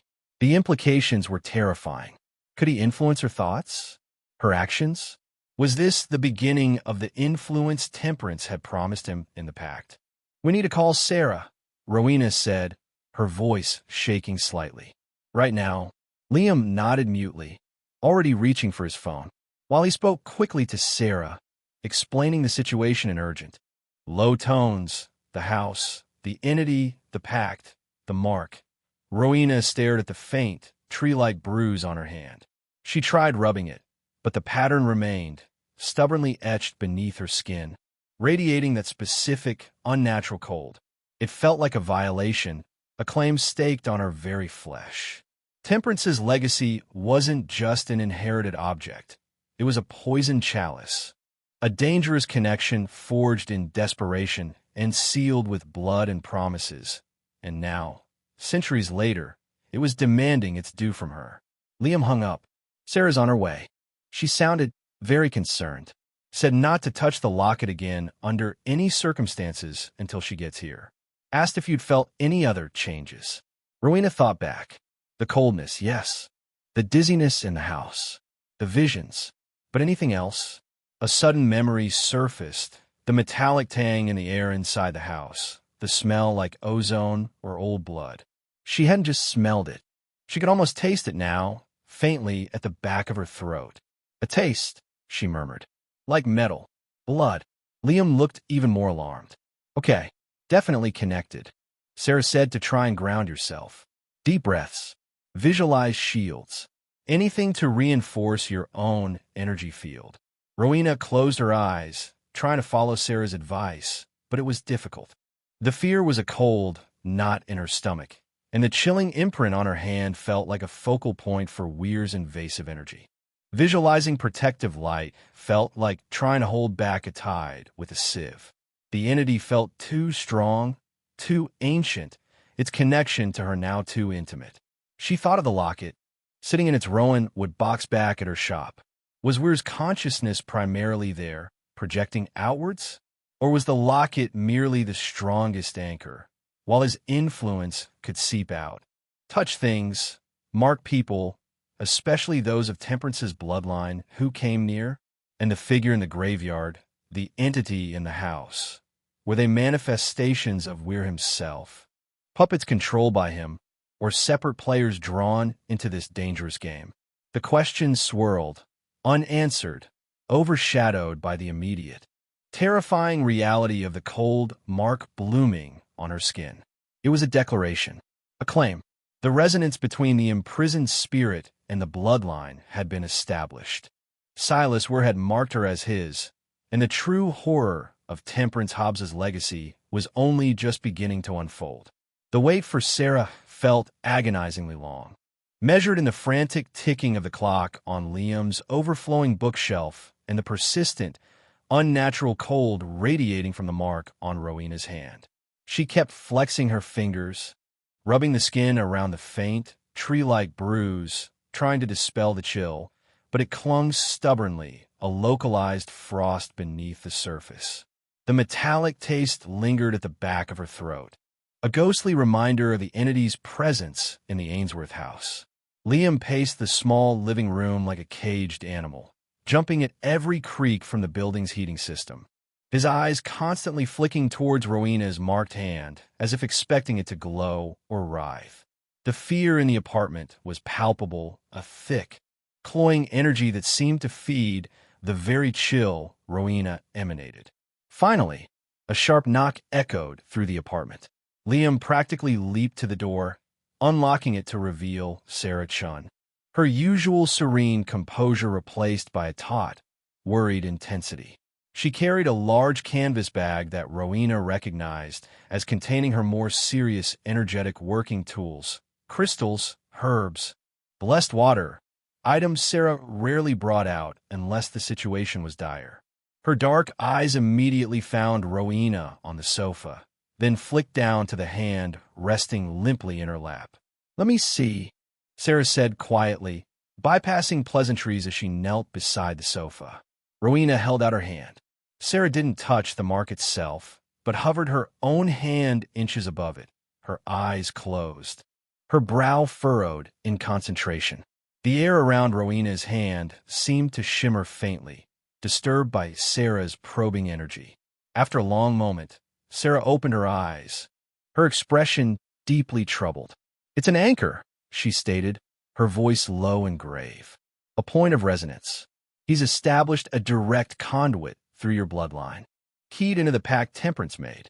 It's leeching, drawing on your energy, using the connection to solidify his presence." "Leeching," Rowena repeated, the word sending a fresh wave of revulsion through her. "Can he control me?" "Not directly. Not yet," Sarah clarified, though it offered little comfort. "Think of it less as control and more as contamination. Influence. He can bleed his thoughts, his emotions, his hunger into your field. The cold you feel, that's his essence filtering through. The metallic taste, that's the resonance of old blood magic, the pact itself vibrating through you. The longer the connection holds, the stronger it gets. The more your own thoughts and feelings might become entangled with his. Contagion of fear."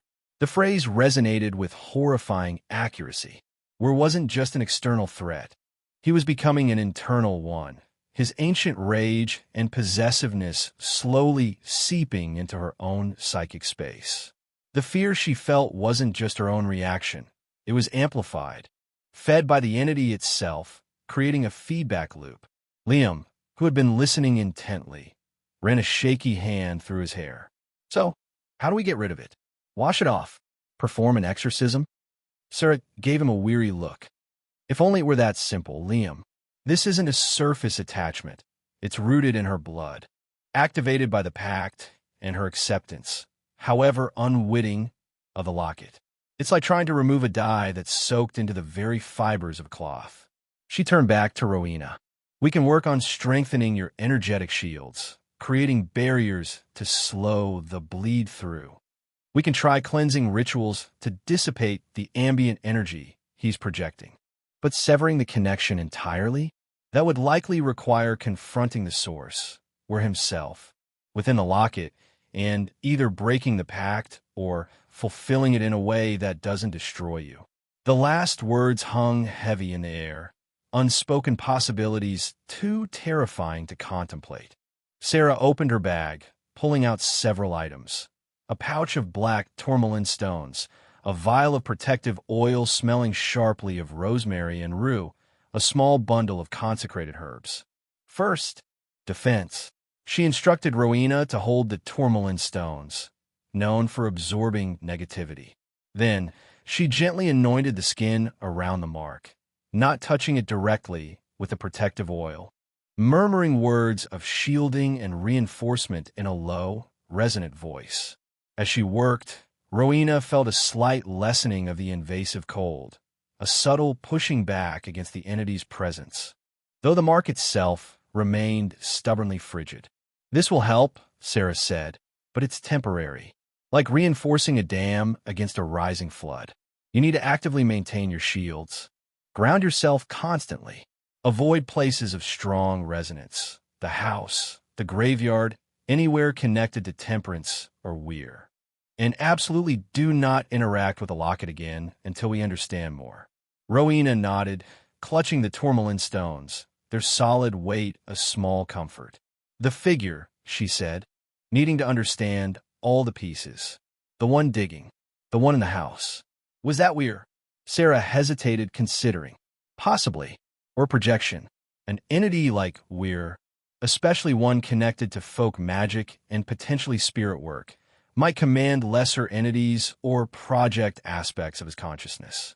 The digging itself, disturbing graves, is often about disrupting connections, drawing power, or searching for physical anchors. Given that was likely Weir's own grave, he could be trying to reclaim something, Liam interjected. A physical link to his former life? Something buried with him. Or, Sarah countered grimly, severing the ties that bind his physical remains to the earth, making his spirit freer to exert influence through the locket, and now, through Rowena. She looked intently at Rowena. The contagion, it might not just be psychic. Pay attention to your surroundings. Does the cold follow you? Do electronics malfunction? Do animals react strangely? His influence might start subtly warping the physical world around you. As if on cue, the lights in Liam's apartment flickered erratically for several seconds before stabilizing. All three froze, staring up at the ceiling fixture. "Okay," Liam breathed. "That's new." "Coincidence?" Rowena asked hopefully, though she knew better. Sarah shook her head slowly. "I don't believe in coincidences anymore. Not with this." She began packing her tools, her movements efficient but heavy with concern. "I need to go back to my shop, consult some older texts. Prepare some stronger defenses for you. Liam, keep her here. Keep her grounded. Don't let her dwell on the fear. That feeds it. Distraction, mundane activities, strong tea." She gave Rowena a firm look. "Call me instantly if anything changes. Anything. Increased cold, stronger taste, auditory phenomena, any further physical manifestations." After Sarah left, an uneasy silence settled over the apartment, punctuated only by the low hum of the refrigerator and the distant sounds of university life outside. The brief flickering of the lights had solidified the fear, confirming Sarah's warning about Weir's influence potentially bleeding into the physical world. Rowena tried to focus on grounding, visualizing roots sinking deep into the earth, but the image kept morphing into the gnarled, grasping roots of the tree on the locket, the tree now faintly, coldly etched onto her own skin. Liam made tea, strong and bracing as Sarah had suggested. He tried to distract Rowena with talk of museum politics, of mundane historical research unrelated to witches or imprisoned spirits. But the conversation felt forced, hollow. Their awareness kept circling back to the invisible presence that now linked them, the cold spot on Rowena's hand a constant reminder. Later, as dusk began to settle outside, painting the sky in shades of gray and bruised purple similar to the mark on her hand, Rowena felt a sudden, irrational wave of intense irritation. Liam was recounting a story about a misplaced artifact, and normally she would find his academic anecdotes amusing. But now his voice seemed grating, the details trivial and annoying. She felt an urge to snap at him, to tell him to be quiet, an anger disproportionate to the situation. She bit her lip, recognizing the foreignness of the emotion. Was this her own stress? Or was it Weir? bleeding his centuries of resentment, his frustration, into her own emotional landscape. The thought was terrifying. She pushed the anger down, forcing herself to focus on the warmth of the mug in her hands. Then she heard it, faintly, from the direction of the window overlooking the street. A low, rhythmic humming, almost identical to the sound Reverend Noyes described hearing near Temperance's body after the execution. "Did you hear that?" she whispered, tensing. Liam strained to listen. "Hear what?" "I don't hear anything." The humming continued, a low, cold vibration just at the edge of Rowena's hearing, seemingly originating from outside. She pushed herself up, ignoring the throb in her ankle, and moved cautiously towards the window, peering through a gap in the blinds. The street below was quiet, lamps casting pools of yellow light onto the damp pavement. Nothing seemed out of place, but the humming persisted, a sound only she could apparently perceive, another sign of the intimate, invasive connection where was forging. It felt like he was outside, watching, waiting, humming his ancient, chilling tune, a predator stalking his designated prey. The contagion of fear wasn't just internal. It was tightening its perimeter around her. The low, resonant humming persisted, a cold vibration tuning itself specifically to Rowena's senses. It seemed to emanate from the darkening street outside Liam's apartment window, yet it also felt unsettlingly close, as if the sound waves were bypassing the glass and brick, penetrating the room, probing the very air around her. Liam, despite straining to listen, heard nothing beyond the mundane city sounds and the frantic thumping of his own heart. His inability to perceive it only heightened Rowena's sense of isolation, of being singled out, tuned into a frequency of dread meant only for her. The entity wasn't just marking her. It was serenading her with its chilling presence, reminding her of the inescapable connection forged by Temperance's pact. "It's getting louder," Rowena whispered, backing away from the window, the tourmaline stones clutched tightly in her other hand. The humming seemed to coil around her, a tangible pressure against her eardrums, vibrating in counterpoint to the icy throb from the mark on her hand. Like it's testing, pushing. Liam watched her, his face etched with helpless fear. He ran a hand over his face, his academic instincts battling the raw terror the situation evoked. Testing what? The shield Sarah put up? The apartment itself? He scanned the room desperately, looking for any physical manifestation, any anomaly his own senses could grasp onto, but found only the familiar clutter of his life. Books, papers, a half-eaten sandwich, mocking the extraordinary horror unfolding within his four walls.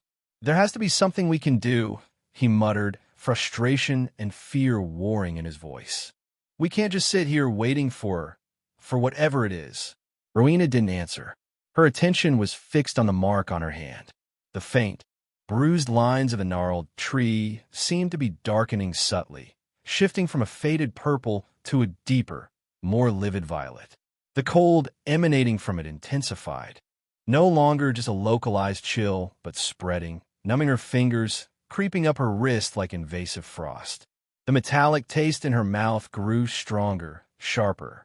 She felt a wave of dizziness, accompanied by a fleeting surge of someone else's emotion. Not just Weir's cold rage this time, but a flicker of ancient, desperate hunger. And then the atmosphere in the room shifted dramatically. It wasn't gradual. It was instantaneous, like a switch being thrown. The air temperature plummeted. Not just a draft, but a profound, penetrating cold that sucked the warmth from the room, from their bodies, settling deep into their bones. Liam gasped, stumbling back, rubbing his arms vigorously. "What the? It's freezing." This was no longer subjective. The physical reality of the temperature drop was undeniable, shocking. Their breath plumed visibly in the suddenly frigid air, thick white clouds in the dim apartment light. Rowena watched, horrified, as a delicate tracery of frost began to form on the inside of the window pane overlooking the street, spreading rapidly and intricate, feathery patterns despite the building's heating system presumably still running. The glass creaked faintly under the thermal stress. The humming in Rowena's ears spiked, becoming a high-pitched, piercing whine that made her teeth ache. "Liam," she started, but her voice was cut off by a new sound. A sound they both heard. Scrapey. Slow, deliberate, horrifyingly distinct. Like rough stone grinding against wood. It wasn't coming from outside. It wasn't coming from the heating vents or the plumbing. It was coming from the apartment's main door. The heavy wooden door leading out into the building's hallway. Scrapey dragged, Scrapey. Liam spun around, his flashlight beam, forgotten on the coffee table, now instinctively grabbed and aimed shakily at the door. The sturdy deadbolt was locked, the chain secured. Nothing visible marred the wood. Yet the sound persisted, loud now in the frigid silence, seeming to emanate from the very fabric of the door itself, as if something on the other side were dragging claws or rough stone across its surface, testing its integrity. Rowena stared at the door, frozen, the tourmaline stones feeling utterly inadequate against this tangible assault. The cold, radiating from the mark on her hand, intensified exponentially, a burning, icy agony that seemed to sear its pattern deeper into her flesh. The bruised lines darkened further, now starkly visible, almost black against her pale skin. Scrape, tap, tap. Scrape. A loud, sharp impact resonated from the door, as if something heavy had struck it from the outside. Liam yelped, stumbling backward, tripping over a stack of books, and crashing onto the floor. The flashlight flew from his hand, skittering across the room and extinguishing itself as it hit the wall, plunging the apartment into near darkness. Lit only by the weak ambient light filtering in from the streetlights through the frost-covered window. In that sudden, terrifying darkness, the scraping stopped. A heavy silence fell, punctuated only by Liam's ragged gasps from the floor and the faint, unnatural creaking of the frost expanding on the window pane. The intense cold remained, a suffocating presence. Rowena couldn't move, couldn't breathe. Her marked hand throbbed with icy fire. She felt utterly exposed, vulnerable, the entity's presence no longer just a psychic whisper or a localized chill, but a physical force testing the boundaries of their sanctuary, announcing its power, its proximity. Then Liam scrambled backward on the floor, crab-walking away from the door.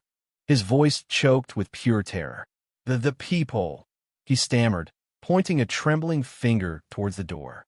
Rowena forced her gaze towards the small brass circle of the peephole. In the dim light filtering through the frosted window, she saw it. A swirling vortex of absolute blackness seemed concentrated there, darker than the surrounding shadows, absorbing the faint light. It wasn't just that no light was coming through the peephole from the hallway. It was as if the peephole itself had become a window into a void, a pinprick of the same consuming darkness she had glimpsed in the doorway of the Ainsworth house.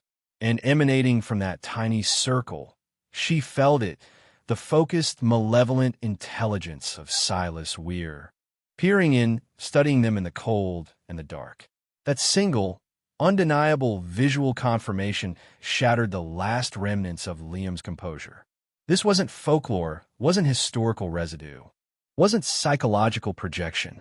This was real.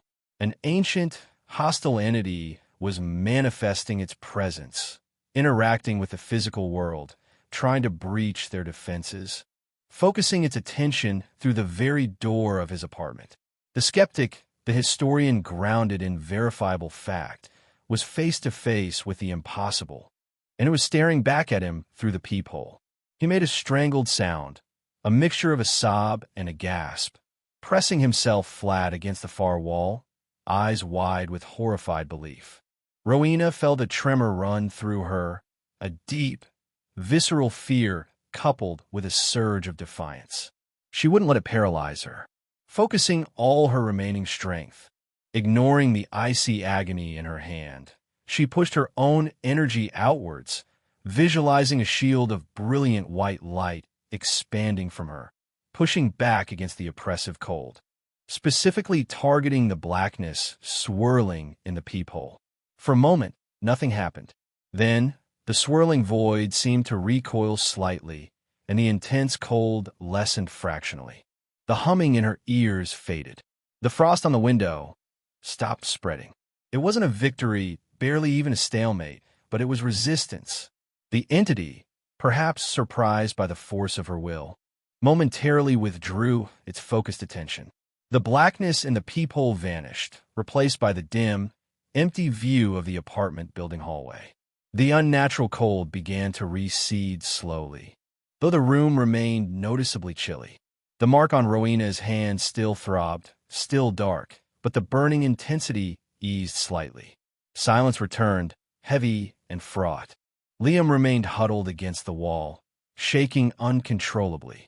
Rowena stood rigid, her breathing shallow, every nerve ending screaming. They were alive. They were, for the moment, intact. But the encounter had irrevocably changed the stakes. Silas wasn't just a voice in a locket or a cold spot on skin. He was a force capable of manipulating the physical environment, capable of inspiring soul-deep terror, capable of laying siege to wherever they try to hide. The contagion of fear had found its physical expression, and the skeptic had borne witness. There was no going back. They weren't safe here.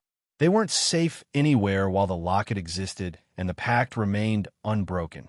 The silence in Liam's apartment after the entity's retreat was thick and brittle, like ice stretched thin over a dark abyss. The oppressive cold slowly lessened, but the room remained unnaturally chilled, the memory of the frost on the window and the void in the peephole starkly vivid. Liam was still pressed against the far wall, shaking, his face pale and slick with sweat. The historian who had once sought logical explanations for Salem's phenomena was gone, replaced by a man who had stared into the tangible darkness of the supernatural and found it staring back. Rowena stood near the center of the room, her own tremors subsiding, replaced by a chilling clarity. The mark on her hand throbbed, a constant, cold reminder of the violated boundary, the established connection. Silas wasn't just a historical footnote or a trapped spirit. He was an active predator, and she was his target, marked by blood. He was looking in, Liam finally choked out, his voice hoarse. Through the peephole. He knew we were here. He knew you were here. He pushed himself shakily to his feet, avoiding looking directly at the door. We have to get out of here, Ro. He knows this place now. Where do we go? Rowena asked, the question heavy with dread. Her shop held the locket, the focal point of Weir's power. Her own apartment felt equally vulnerable. The Ainsworth house was unthinkable. Salem itself suddenly felt like a cage, its historical streets and familiar landmarks imbued with unseen menace. Sarah said to avoid places of resonance. But the resonance seems to be me now. We call Sarah back, Liam stated, grabbing his phone with trembling hands, punching in her number with fumbling urgency. We tell her what happened. The cold, the frost, the door, the peephole, everything. He relayed the events in clipped, frantic sentences. Rowena could hear Sarah's sharp intake of breath, even from across the room, followed by a rapid-fire series of questions. Liam answered as best he could, his voice regaining a sliver of composure as he focused on relaying facts. The historian momentarily resurfacing beneath the terror. He listened intently, nodding, his expression growing increasingly grim. Okay, he said finally, hanging up. Sarah is extremely concerned. She says this is a major escalation. Where isn't just testing, he's actively trying to breach physical boundaries, focusing his energy directly on you. The fact that you pushed him back, even momentarily, might have angered him, but it also confirms your own innate strength, the power inherent in your lineage that he likely covets or needs. Great, Rowena muttered dryly. So I poked the spectral bear. Essentially, Liam agreed grimly. Sarah is preparing strong rewards, things she can bring here or to your shop. But she said something else. She said we need to understand the why. Why Temperance made that specific pact. Why we're agreed to terms seemingly tied to the bloodline's continuation. why your blood resonates so strongly with him. She thinks the answer might lie deeper than just Temperance herself. Rowena frowned. Deeper how? Your ancestry, Liam explained, the familiar spark of research momentarily flickering in his eyes, overriding some of his fear. Temperance was a bishop before she married Hobbs. We know your family has roots in Salem going way back. Sarah thinks we need to look beyond Temperance. Further up your maternal line. Was Temperance the first bishop woman to deal with things like this? Were there other healers, other practitioners, other accusations? Was there any connection between the early bishop family and Silas, where before Temperance supposedly bound him? The idea resonated with Rowena, unsettling but also strangely compelling. It suggested a context for Temperance's actions, painting her less as an isolated figure making a desperate deal and more as potentially inheriting or confronting a pre-existing situation.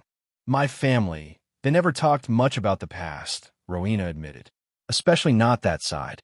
Temperance was always the shameful connection, the witch ancestor nobody wanted to claim. Anything before her is practically a blank slate.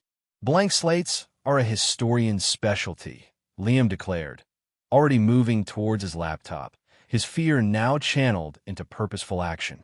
We have access to digitized town records, genealogical databases, church archives. Let's map your maternal line. Bishop women. Back as far as we can go. We're looking for names, locations, occupations, any whispers or accusations in the records, any connection to the weird name or areas he frequented.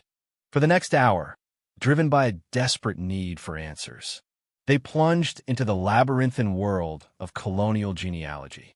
Liam navigated the databases with practiced skill, while Rowena provided names from her limited family knowledge.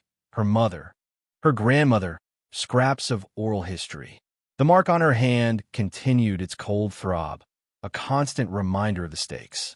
The work was tedious, frustrating, filled with dead ends and contradictory records common in early colonial documentation.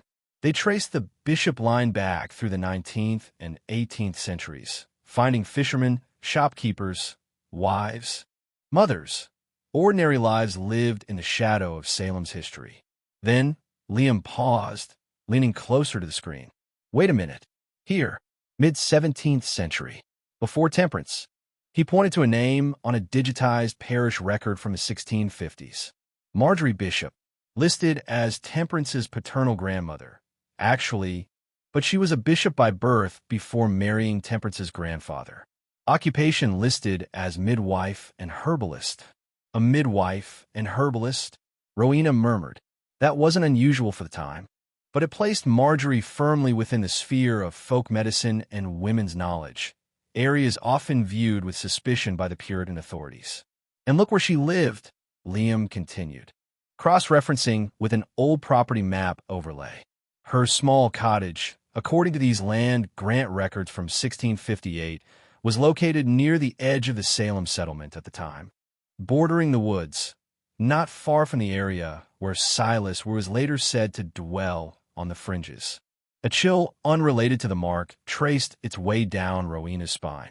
Marjorie Bishop, her ancestor, an herbalist and midwife, living near the territory frequented by the root worker Silas Weir, decades before the trials, decades before Temperance bound him.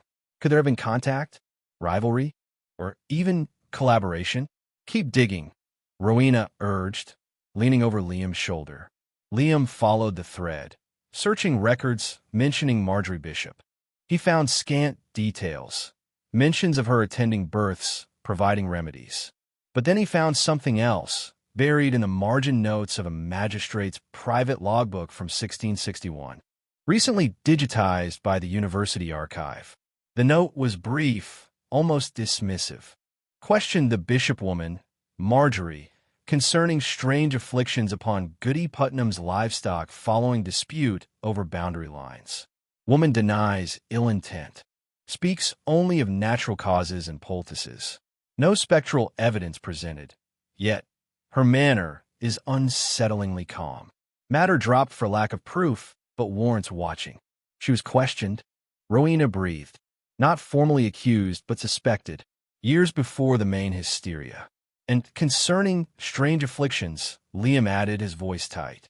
The same kind of thing Silas was later whispered about causing, and she lived near him. He looked up at Rowena, his eyes wide with the dawning implication. What if Temperance wasn't the first bishop woman to encounter Silas Weir, or at least his influence? What if Marjorie knew him, feuded with him? What if the poisoned root Noise feared Temperance left behind was actually planted much earlier, tied not just to Temperance, but to the bishop bloodline itself? The possibility shifted the entire narrative. Perhaps Weir's connection wasn't solely forged in the pact with Temperance. Perhaps he had targeted Temperance because she was Marjorie Bishop's descendant, because he had a prior history, an older grudge, or a perceived connection to the family's inherent abilities or legacy. Maybe Temperance's desperate act of binding him was an attempt to finally contain a threat that had shadowed her family for generations. Rowena looked down at the mark on her hand. The cold, gnarled tree. It no longer felt like just Weir's brand. It felt like an ancestral scar, a symbol of a long-running conflict, a burden passed down the female line, culminating in Temperance's desperate pact, and now landing squarely on her. The realization was terrifying, but it also sparked a flicker of something else, a sense of belonging, however fraught, to a lineage of women who had faced this darkness before. She wasn't just a victim. She was the latest inheritor of a dangerous legacy, a legacy tied to the very blood that pulsed beneath the chilling mark. Ancestral ties, Rowena murmured, the pieces clicking into place with horrifying resonance. It's always been about the bloodline. We're Temperance, the pact, it's all interwoven. Liam nodded slowly, the historian in him recognizing the power of generational patterns, of unresolved conflicts echoing through time. It changes how we have to approach this. We're not just dealing with Temperance's ghost or her bargain. We're dealing with something potentially much older, much more deeply embedded in your family's history. He looked at Rowena, a new resolve hardening his features despite the lingering fear. Understanding Marjorie, understanding her connection to Weir, understanding what really happened between them back in the 1650s and 60s, that might be the key, not just to protecting you, but maybe to finally ending this. The path forward was still shrouded in darkness and danger, but now it had a direction, reaching further back into the shadowed history of Salem and the bishop line. The fight wasn't just Rowena's, it was ancestral. And understanding those deep ties might be their only hope against the entity bound in silver and blood. The name Marjorie Bishop hung in the frigid air of Liam's apartment, a newly unearthed root twisting the tangled history of Temperance Hobbs and Silas. We're into something deeper, older, more personal. The revelation that Rowena's connection to the imprisoned entity might stretch back generations before the infamous trials. That Temperance's pact might have been a desperate continuation of an earlier conflict, shifted the ground beneath their feet. It wasn't just about a cursed object anymore. It was about a bloodline, a legacy of confrontation with this specific darkness. Rowena stared down at the chillingly intricate mark on her hand, the dark violet tree seeming to pulse faintly in rhythm with her own heartbeat. A symbol not just of Weir's claim, but of this inherited ancestral tie. Liam, energized by the discovery despite the palpable fear still radiating from the recent encounter at the door, leaned back over the laptop. We need more on Marjorie. Court records, diaries, anything mentioning disputes with neighbors, accusations of witchcraft, any association with root work or folk magic beyond simple herbalism. But as he began typing, the low humming returned. Not just to Rowena's senses this time. Liam froze, his fingers hovering over the keyboard. "You hear that?" he whispered, his eyes wide. Rowena nodded grimly. The sound was louder now, clearer, a deep, resonant thrum that vibrated not just in their ears, but in the floor beneath their feet, in the very air of the room. It felt less like an external sound invading and more like the apartment itself was generating the frequency, resonating with the entity's strengthening presence. The unnatural cold, which had partially receded, began to plummet again, far faster and more intensely than before.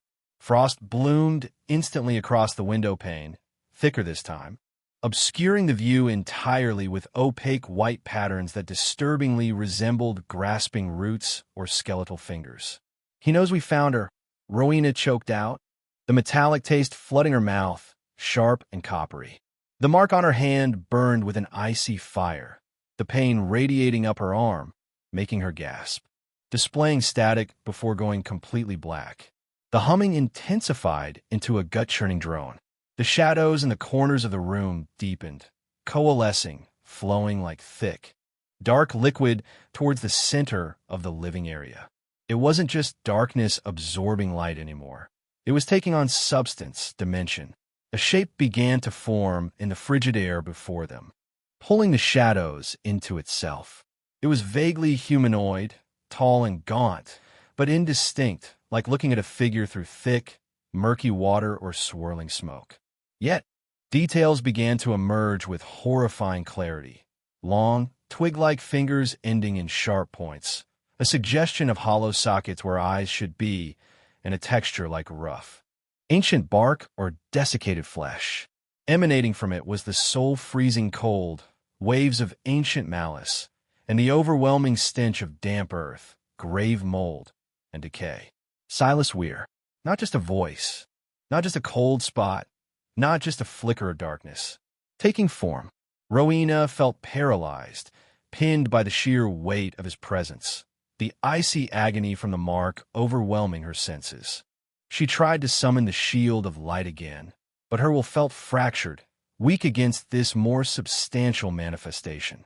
It felt like trying to hold back a physical blow with thoughts alone. The entity, Weir, slowly lifted one of its twig-like arms, pointing a sharp finger directly at Rowena. No voice spoke aloud, but his intention slammed into her mind cold, clear, and laced with triumph. The root awakens the branch. The blood remembers. The pact holds. He wasn't just acknowledging the ancestral connection. He was claiming it, using it, twisting it into justification for his presence, his claim on her. The knowledge they had just unearthed hadn't provided a defense.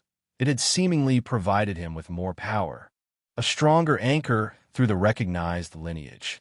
Liam, recovering from his initial shock, reacted instinctively. He grabbed the heaviest object within reach, a thick historical atlas from the coffee table, and hurled it directly at the coalescing, shadowy form. The heavy book passed straight through the entity's torso, as if through smoke, landing with a heavy thud against the far wall. Weir didn't even flinch, his attention remaining fixed solely on Rowena. He took a step towards her, a slow, dragging movement accompanied by the sound of grating stone and splintering wood. The floorboards beneath his indistinct feet seemed to darken and wither, the wood groaning in protest. He was drawing energy not just from Rowena, but from the environment itself, decay spreading in his wake. Rowena felt a primal scream building in her throat, trapped by terror and the burning cold. She saw flashes of memory, not her own. Marjorie Bishop, her face stern, confronting a younger, human Silas were near the edge of a dark wood. Their words sharp, angry, accusations flying. Then, Temperance, sealing the pact on Gallows Hill, her eyes burning with grim satisfaction. The ancestral ties were a battlefield, and she was standing on the front lines. Weir raised his hand again, the twig-like fingers crooking, reaching for her for the mark on her hand. Rowena squeezed her eyes shut, bracing for the icy touch for the final violation. Suddenly, a brilliant flash of white light erupted from the doorway of the apartment, accompanied by the sharp scent of burning sage and ammonia. A woman's voice rang out, clear and strong, chanting words in a language Rowena didn't recognize but felt resonated with ancient power. Asperge-me, isopo, et mandabor, lavabis-me, et super nivem dilbabor. The entity recoiled violently from the light and the sound, letting out a silent, psychic shriek of rage and pain that reverberated through Rowena's skull. The shadowy form flickered, losing cohesion, the details blurring back into indistinct darkness. The oppressive cold lessened instantly. The humming drone cut off abruptly. Rowena's eyes snapped open. Sarah Chun stood in the doorway, holding a smoking bundle of herbs in one hand and a silver aspergill, a ritual sprinkler, dripping with holy water in the other. Her face was grim, determined, her eyes blazing with focused energy. Behind her, the apartment door hung open, the lock visibly damaged, splintered around the edges, as if forced. Sarah advanced into the room, continuing her chant, flicking droplets of holy water towards the dissipating, shadowy form. Each drop that hit the entity seemed to sizzle, causing the darkness to retract further, pulling back towards the center of the room, condensing into a furious, impotent vortex before vanishing completely with a final wave of chilling resentment. Silence fell, broken only by Rowena's ragged breathing and Liam's choked sobs from where he'd huddled near the wall. The intense cold was gone, leaving only the residual chill and the lingering scent of sage, ammonia, and damp earth. The frost on the window remained, a testament to the reality of the manifestation. Sarah rushed to Rowena's side, her eyes immediately going to the mark on her hand. The black lines had faded slightly, back to the dark violet, but they were still starkly visible. "Are you all right? Did it touch you?"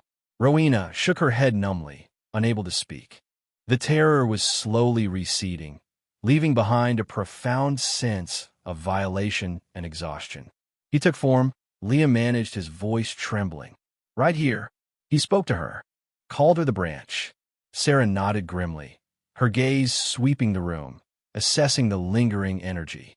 "I felt the surge from blocks away. Knew I couldn't wait." She gestured towards the damaged door. "Had to improvise entry." She looked back at Rowena, her expression grave. "This confirms it. The resonance is complete. He's drawing power through you, through the ancestral connection, using it to manifest more strongly. The traditional shields aren't enough anymore. He's actively trying to claim you according to the terms of the pact, as he understands them." The entity had taken form. It had breached their sanctuary. It had directly acknowledged the ancestral ties in the pact, and it had only been driven back by Sarah's timely, forceful intervention. The stakes had escalated beyond containment or defense. Silas was actively reaching for Rowena, and the battle for her bloodline, for her very self, had truly begun. Chapter 5. Binding the Darkness.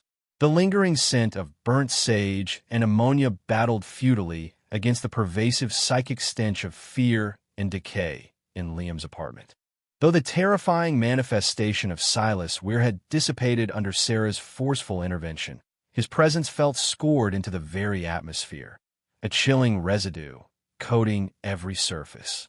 Rowena huddled on the sofa, wrapped in a blanket Liam had found, clutching the now cooling tourmaline stones. The mark on her hand, though faded back to a dark violet, throbbed with a cold, insistent pulse, a constant reminder of the entity's claim and the terrifying intimacy of their connection. Liam paced near the damaged door, occasionally touching the splintered wood as if needing physical confirmation of the assault, his face a mask of drawn horror and disbelief finally calcified into grim acceptance. Sarah moved purposefully around the small living room, her expression set, assessing the energetic damage, reinforcing weak points with quiet gestures and whispered syllables Rowena couldn't quite catch. "He's stronger than I anticipated," Sarah stated finally, turning from inspecting the frost-etched window, her voice low and serious, manifesting that clearly manipulating the environment so drastically, directly attacking the wards on the door. "He's drawing significant power." Her gaze fell on Rowena, filled with concern. "And he's drawing it primarily from you, from the blood resonance. The pact Temperance made didn't just bind him. It created a symbiotic, parasitic loop contingent on the bloodline. So, every time I resist, every time I learn more, it potentially feeds him?" Rowena asked, the thought making her feel ill. "Not necessarily feeds," Sarah corrected gently, "but engages. It awakens the connection, draws his focus." confirms your role in the pact from his perspective. Finding out about Marjorie, acknowledging that deeper ancestral tie, it likely resonated through the bloodline link, strengthening his perceived claim, giving him the energetic leverage to manifest more fully. Liam stopped pacing, his face ashen. So, our research, trying to find answers, actually made things worse. It clarified the battlefield, Sarah countered. Ignorance wouldn't have kept you safe, Rowena. He would have continued to probe, to push, perhaps more subtly at first, until he established this connection regardless. Now, at least we understand the depth of the entanglement. It's not just Temperance, it's Marjorie. It's the bishop lineage itself that holds the key, both to his prison and potentially to his influence. She paused, letting the weight of her words sink in. The cleansing I performed, the wards I can place, they are temporary measures, like holding a shield against a battering ram. He will continue to test them, and drawing on your energy, he will eventually breach them again. We can't keep running, and we can't just shield. We need a permanent solution. Which is what? Liam asked desperately. An exorcism? Destroying the locket? Destroying the locket might destroy him, Sarah acknowledged. But given the pact and the blood resonance, she looked pointedly at the mark on Rowena's hand. The backlash could be catastrophic for Rowena. It might sever the connection violently, causing immense psychic or even physical harm. Or worse, it might shatter his prison without destroying him, potentially unleashing him fully, untethered and vengeful. She shook her head. In a standard exorcism, where isn't a demon possessing an unwilling host in the traditional sense? He's a bound human spirit, tied by a specific pact negotiated by Rowena's own ancestor. The usual rites might not apply, or could even strengthen his sense of grievance. Rowena felt a cold dread solidify in her stomach. Trapped, there seemed no safe way out. Destroy the locket. Risk unleashing him or suffering backlash. Do nothing. Allow him to slowly leech her energy, gain influence, perhaps eventually overwhelm her. What about the pact? Rowena asked, her voice barely a whisper, focusing on the vision she'd had in the Ainsworth house. Temperance offered him influence, a chance to touch the world again through a descendant who willingly took up the locket and acknowledged the connection. You think he believes you've done that? Liam asked, horrified. He called me branch to Marjorie's root. Rowena reasoned, the pieces falling into place with dreadful logic.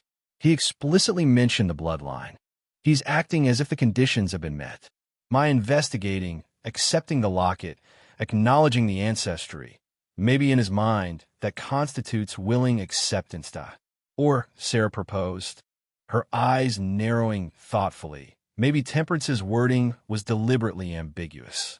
Maybe he willingly takes up the locket, requires more than just passive inheritance or investigation. Maybe it requires a conscious, ritualistic acceptance of the burden, something you haven't done. She looked intently at Rowena. But the other condition, if the locket falls into the hands of one who seeks to destroy you utterly rather than uphold the pact, then your bonds will weaken. If we attempt a ritual perceived by we as purely destructive, it might trigger that escape clause. So we can't destroy him, Liam summarized bleakly. We can't ignore him. We can't seem to contain him effectively long-term. What if? Rowena said slowly, an idea forming, born of desperation and the faint echo of ancestral strength she'd felt on Proctor's Ledge. We don't try to destroy him, or just shield against him. What if we renew the binding? Reinforce the prison? Temperance performed her ritual under duress, facing death. What if a living descendant, acting with intent and drawing on the lineage's strength, maybe even Marjorie's knowledge, somehow performs a new binding ritual, reasserting control, perhaps clarifying or altering the terms of the pact? Sarah considered this, her expression shifting from grim concern to intense concentration. A ritual renewal, reinforcing the existing structure rather than shattering it, drawing on the established blood connection not as a vulnerability, but as a source of authority. She nodded slowly. It's dangerous. Engaging with him directly, ritually, is risky. He will resist.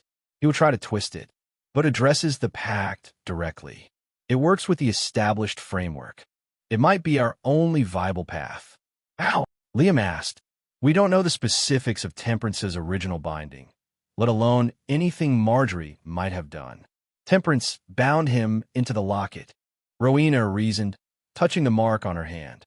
The locket is the prison. The bloodline is the key. We need to perform the ritual with the locket, using my connection, my blood, as the focus to reassert the authority of the jailer. She looked towards the door, imagining her shop, the rowanwood box holding the cold silver artifact. We have to do it at the shop, where the locket is. Sarah nodded again, decisiveness replacing hesitation. Agreed. We need to create a highly fortified ritual space. Your shop is known territory for you, energetically attuned to you, which helps. We'll need specific components, elements representing binding, protection, your lineage, perhaps something to specifically counter Weir's earthbound, decaying energy. Her mind was clearly working fast, formulating the ritual structure. We'll need salt, iron, rowanwood, specific herbs like angelica for protection, mugwort for vision, vervain for purification and binding spirits. We need symbols of your ancestry, photos, heirlooms if you have any, anything connecting you to Marjorie and Temperance. We need the locket itself, placed centrally. And Rowena, Sarah met her gaze, her expression deadly serious. We will need your blood, just a drop, to seal the ritual, to anchor the renewed pact firmly in your lineage, asserting your place as the current keeper, the one setting the terms. The thought of willingly shedding blood as part of a ritual involving Silas Weir, the entity who had already marked her, sent a wave of fear through Rowena. But looking at the cold mark, feeling the echo of his invasive presence, she knew Sarah was right. Passivity was an invitation. Shielding was delaying the inevitable. She had to claim her place in this dark legacy, not just as the target, but as the inheritor of the power to confront it. She had to become the jailer, not the prisoner. Okay, Rowena said, her voice steady despite the tremor she felt inside. My blood, whatever it takes. We need to move quickly, Sarah urged, already gathering her bag. Adding the items Liam had used as makeshift defenses, the tourmaline, the empty vial of oil. He's been pushed back, but he knows you're here. He knows we're planning. He'll be gathering his strength, looking for another way in. Liam, your apartment isn't secure enough anymore. We all go to the shop. Now, we gather the supplies, prepare the space, and perform the ritual tonight, before he recovers fully, before he can escalate further. Liam nodded, grabbing his keys and jacket, his earlier terror now subsumed by urgent purpose. Rowena carefully stood, testing her ankle. It still throbbed, but the pain felt distant, overshadowed by the looming confrontation. She took a deep breath, steeling herself. She was no longer just Rowena Bishop, owner of Viridian herbs and remedies. She was the branch, awakened by the root, inheritor of a dangerous pact and an ancestral conflict. Tonight, in her small shop filled with the scent of lavender and cedarwood, under the shadow of Gallows Hill's legacy, she would confront the darkness bound in silver, the entity tied to her blood. An attempt to renew the ritual that held Salem's unquiet past captive. The final binding was about to begin.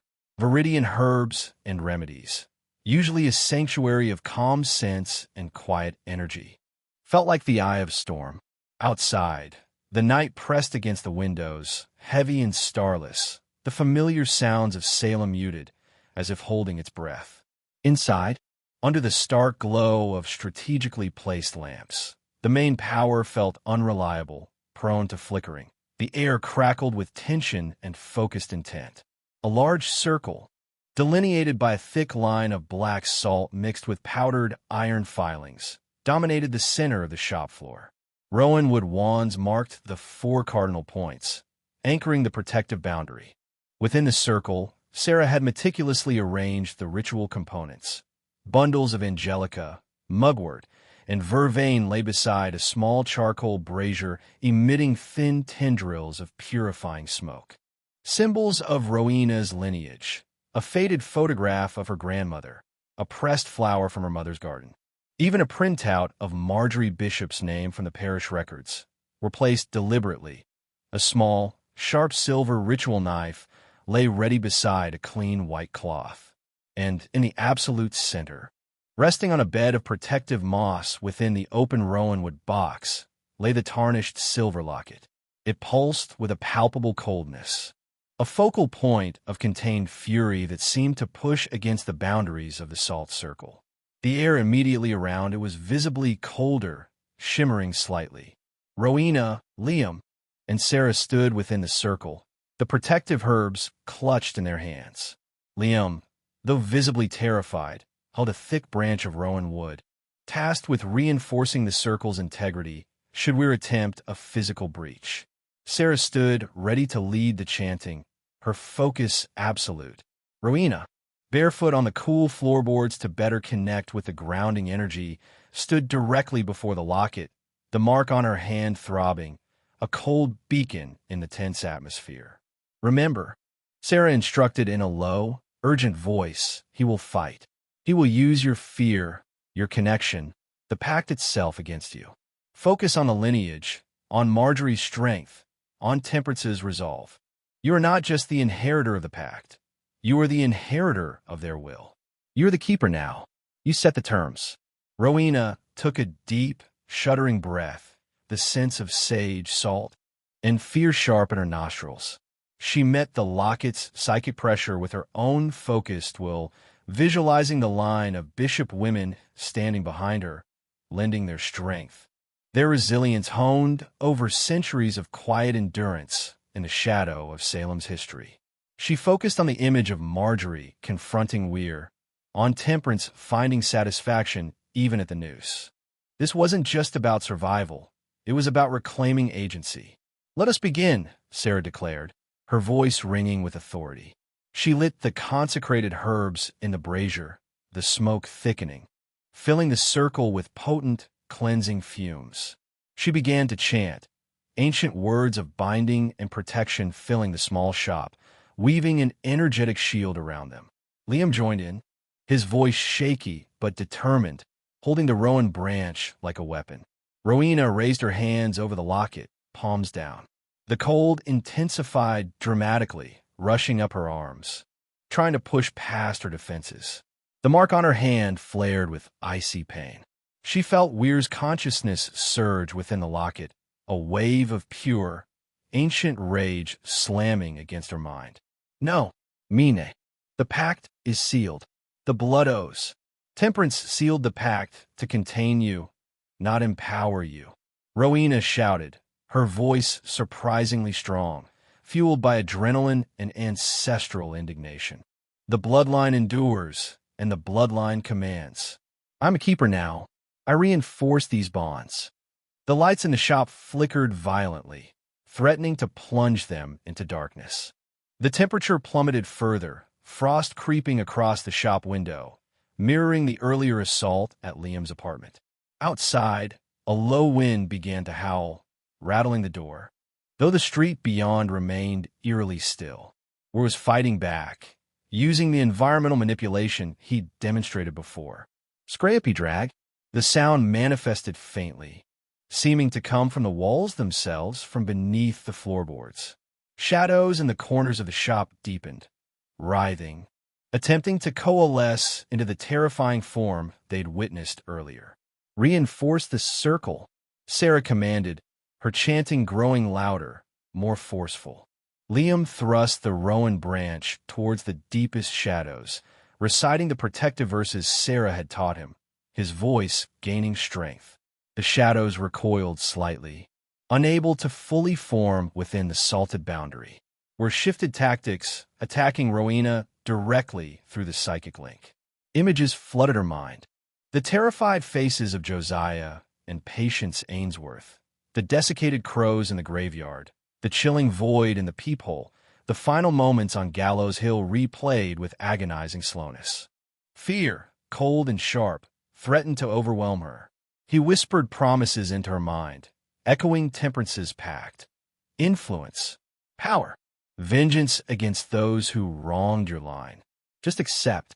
No, Rowena cried out, shaking her head, tears of pain and exertion streaming down her face. The pact was for containment, protection through binding, not a license for your malice. She focused fiercely on the image of Marjorie, the herbalist, the midwife, the woman who stood her ground against suspicion. Strength of the root, she thought, drawing on that ancestral image. She reached for the ritual knife. Her hand trembled violently as she held it poised over the locket, over the pulsing coldness of Weir's prison. Sarah's chanting reached a crescendo, weaving a dense tapestry of protective energy. Liam stood firm, his face grim, the rowan branch held steady.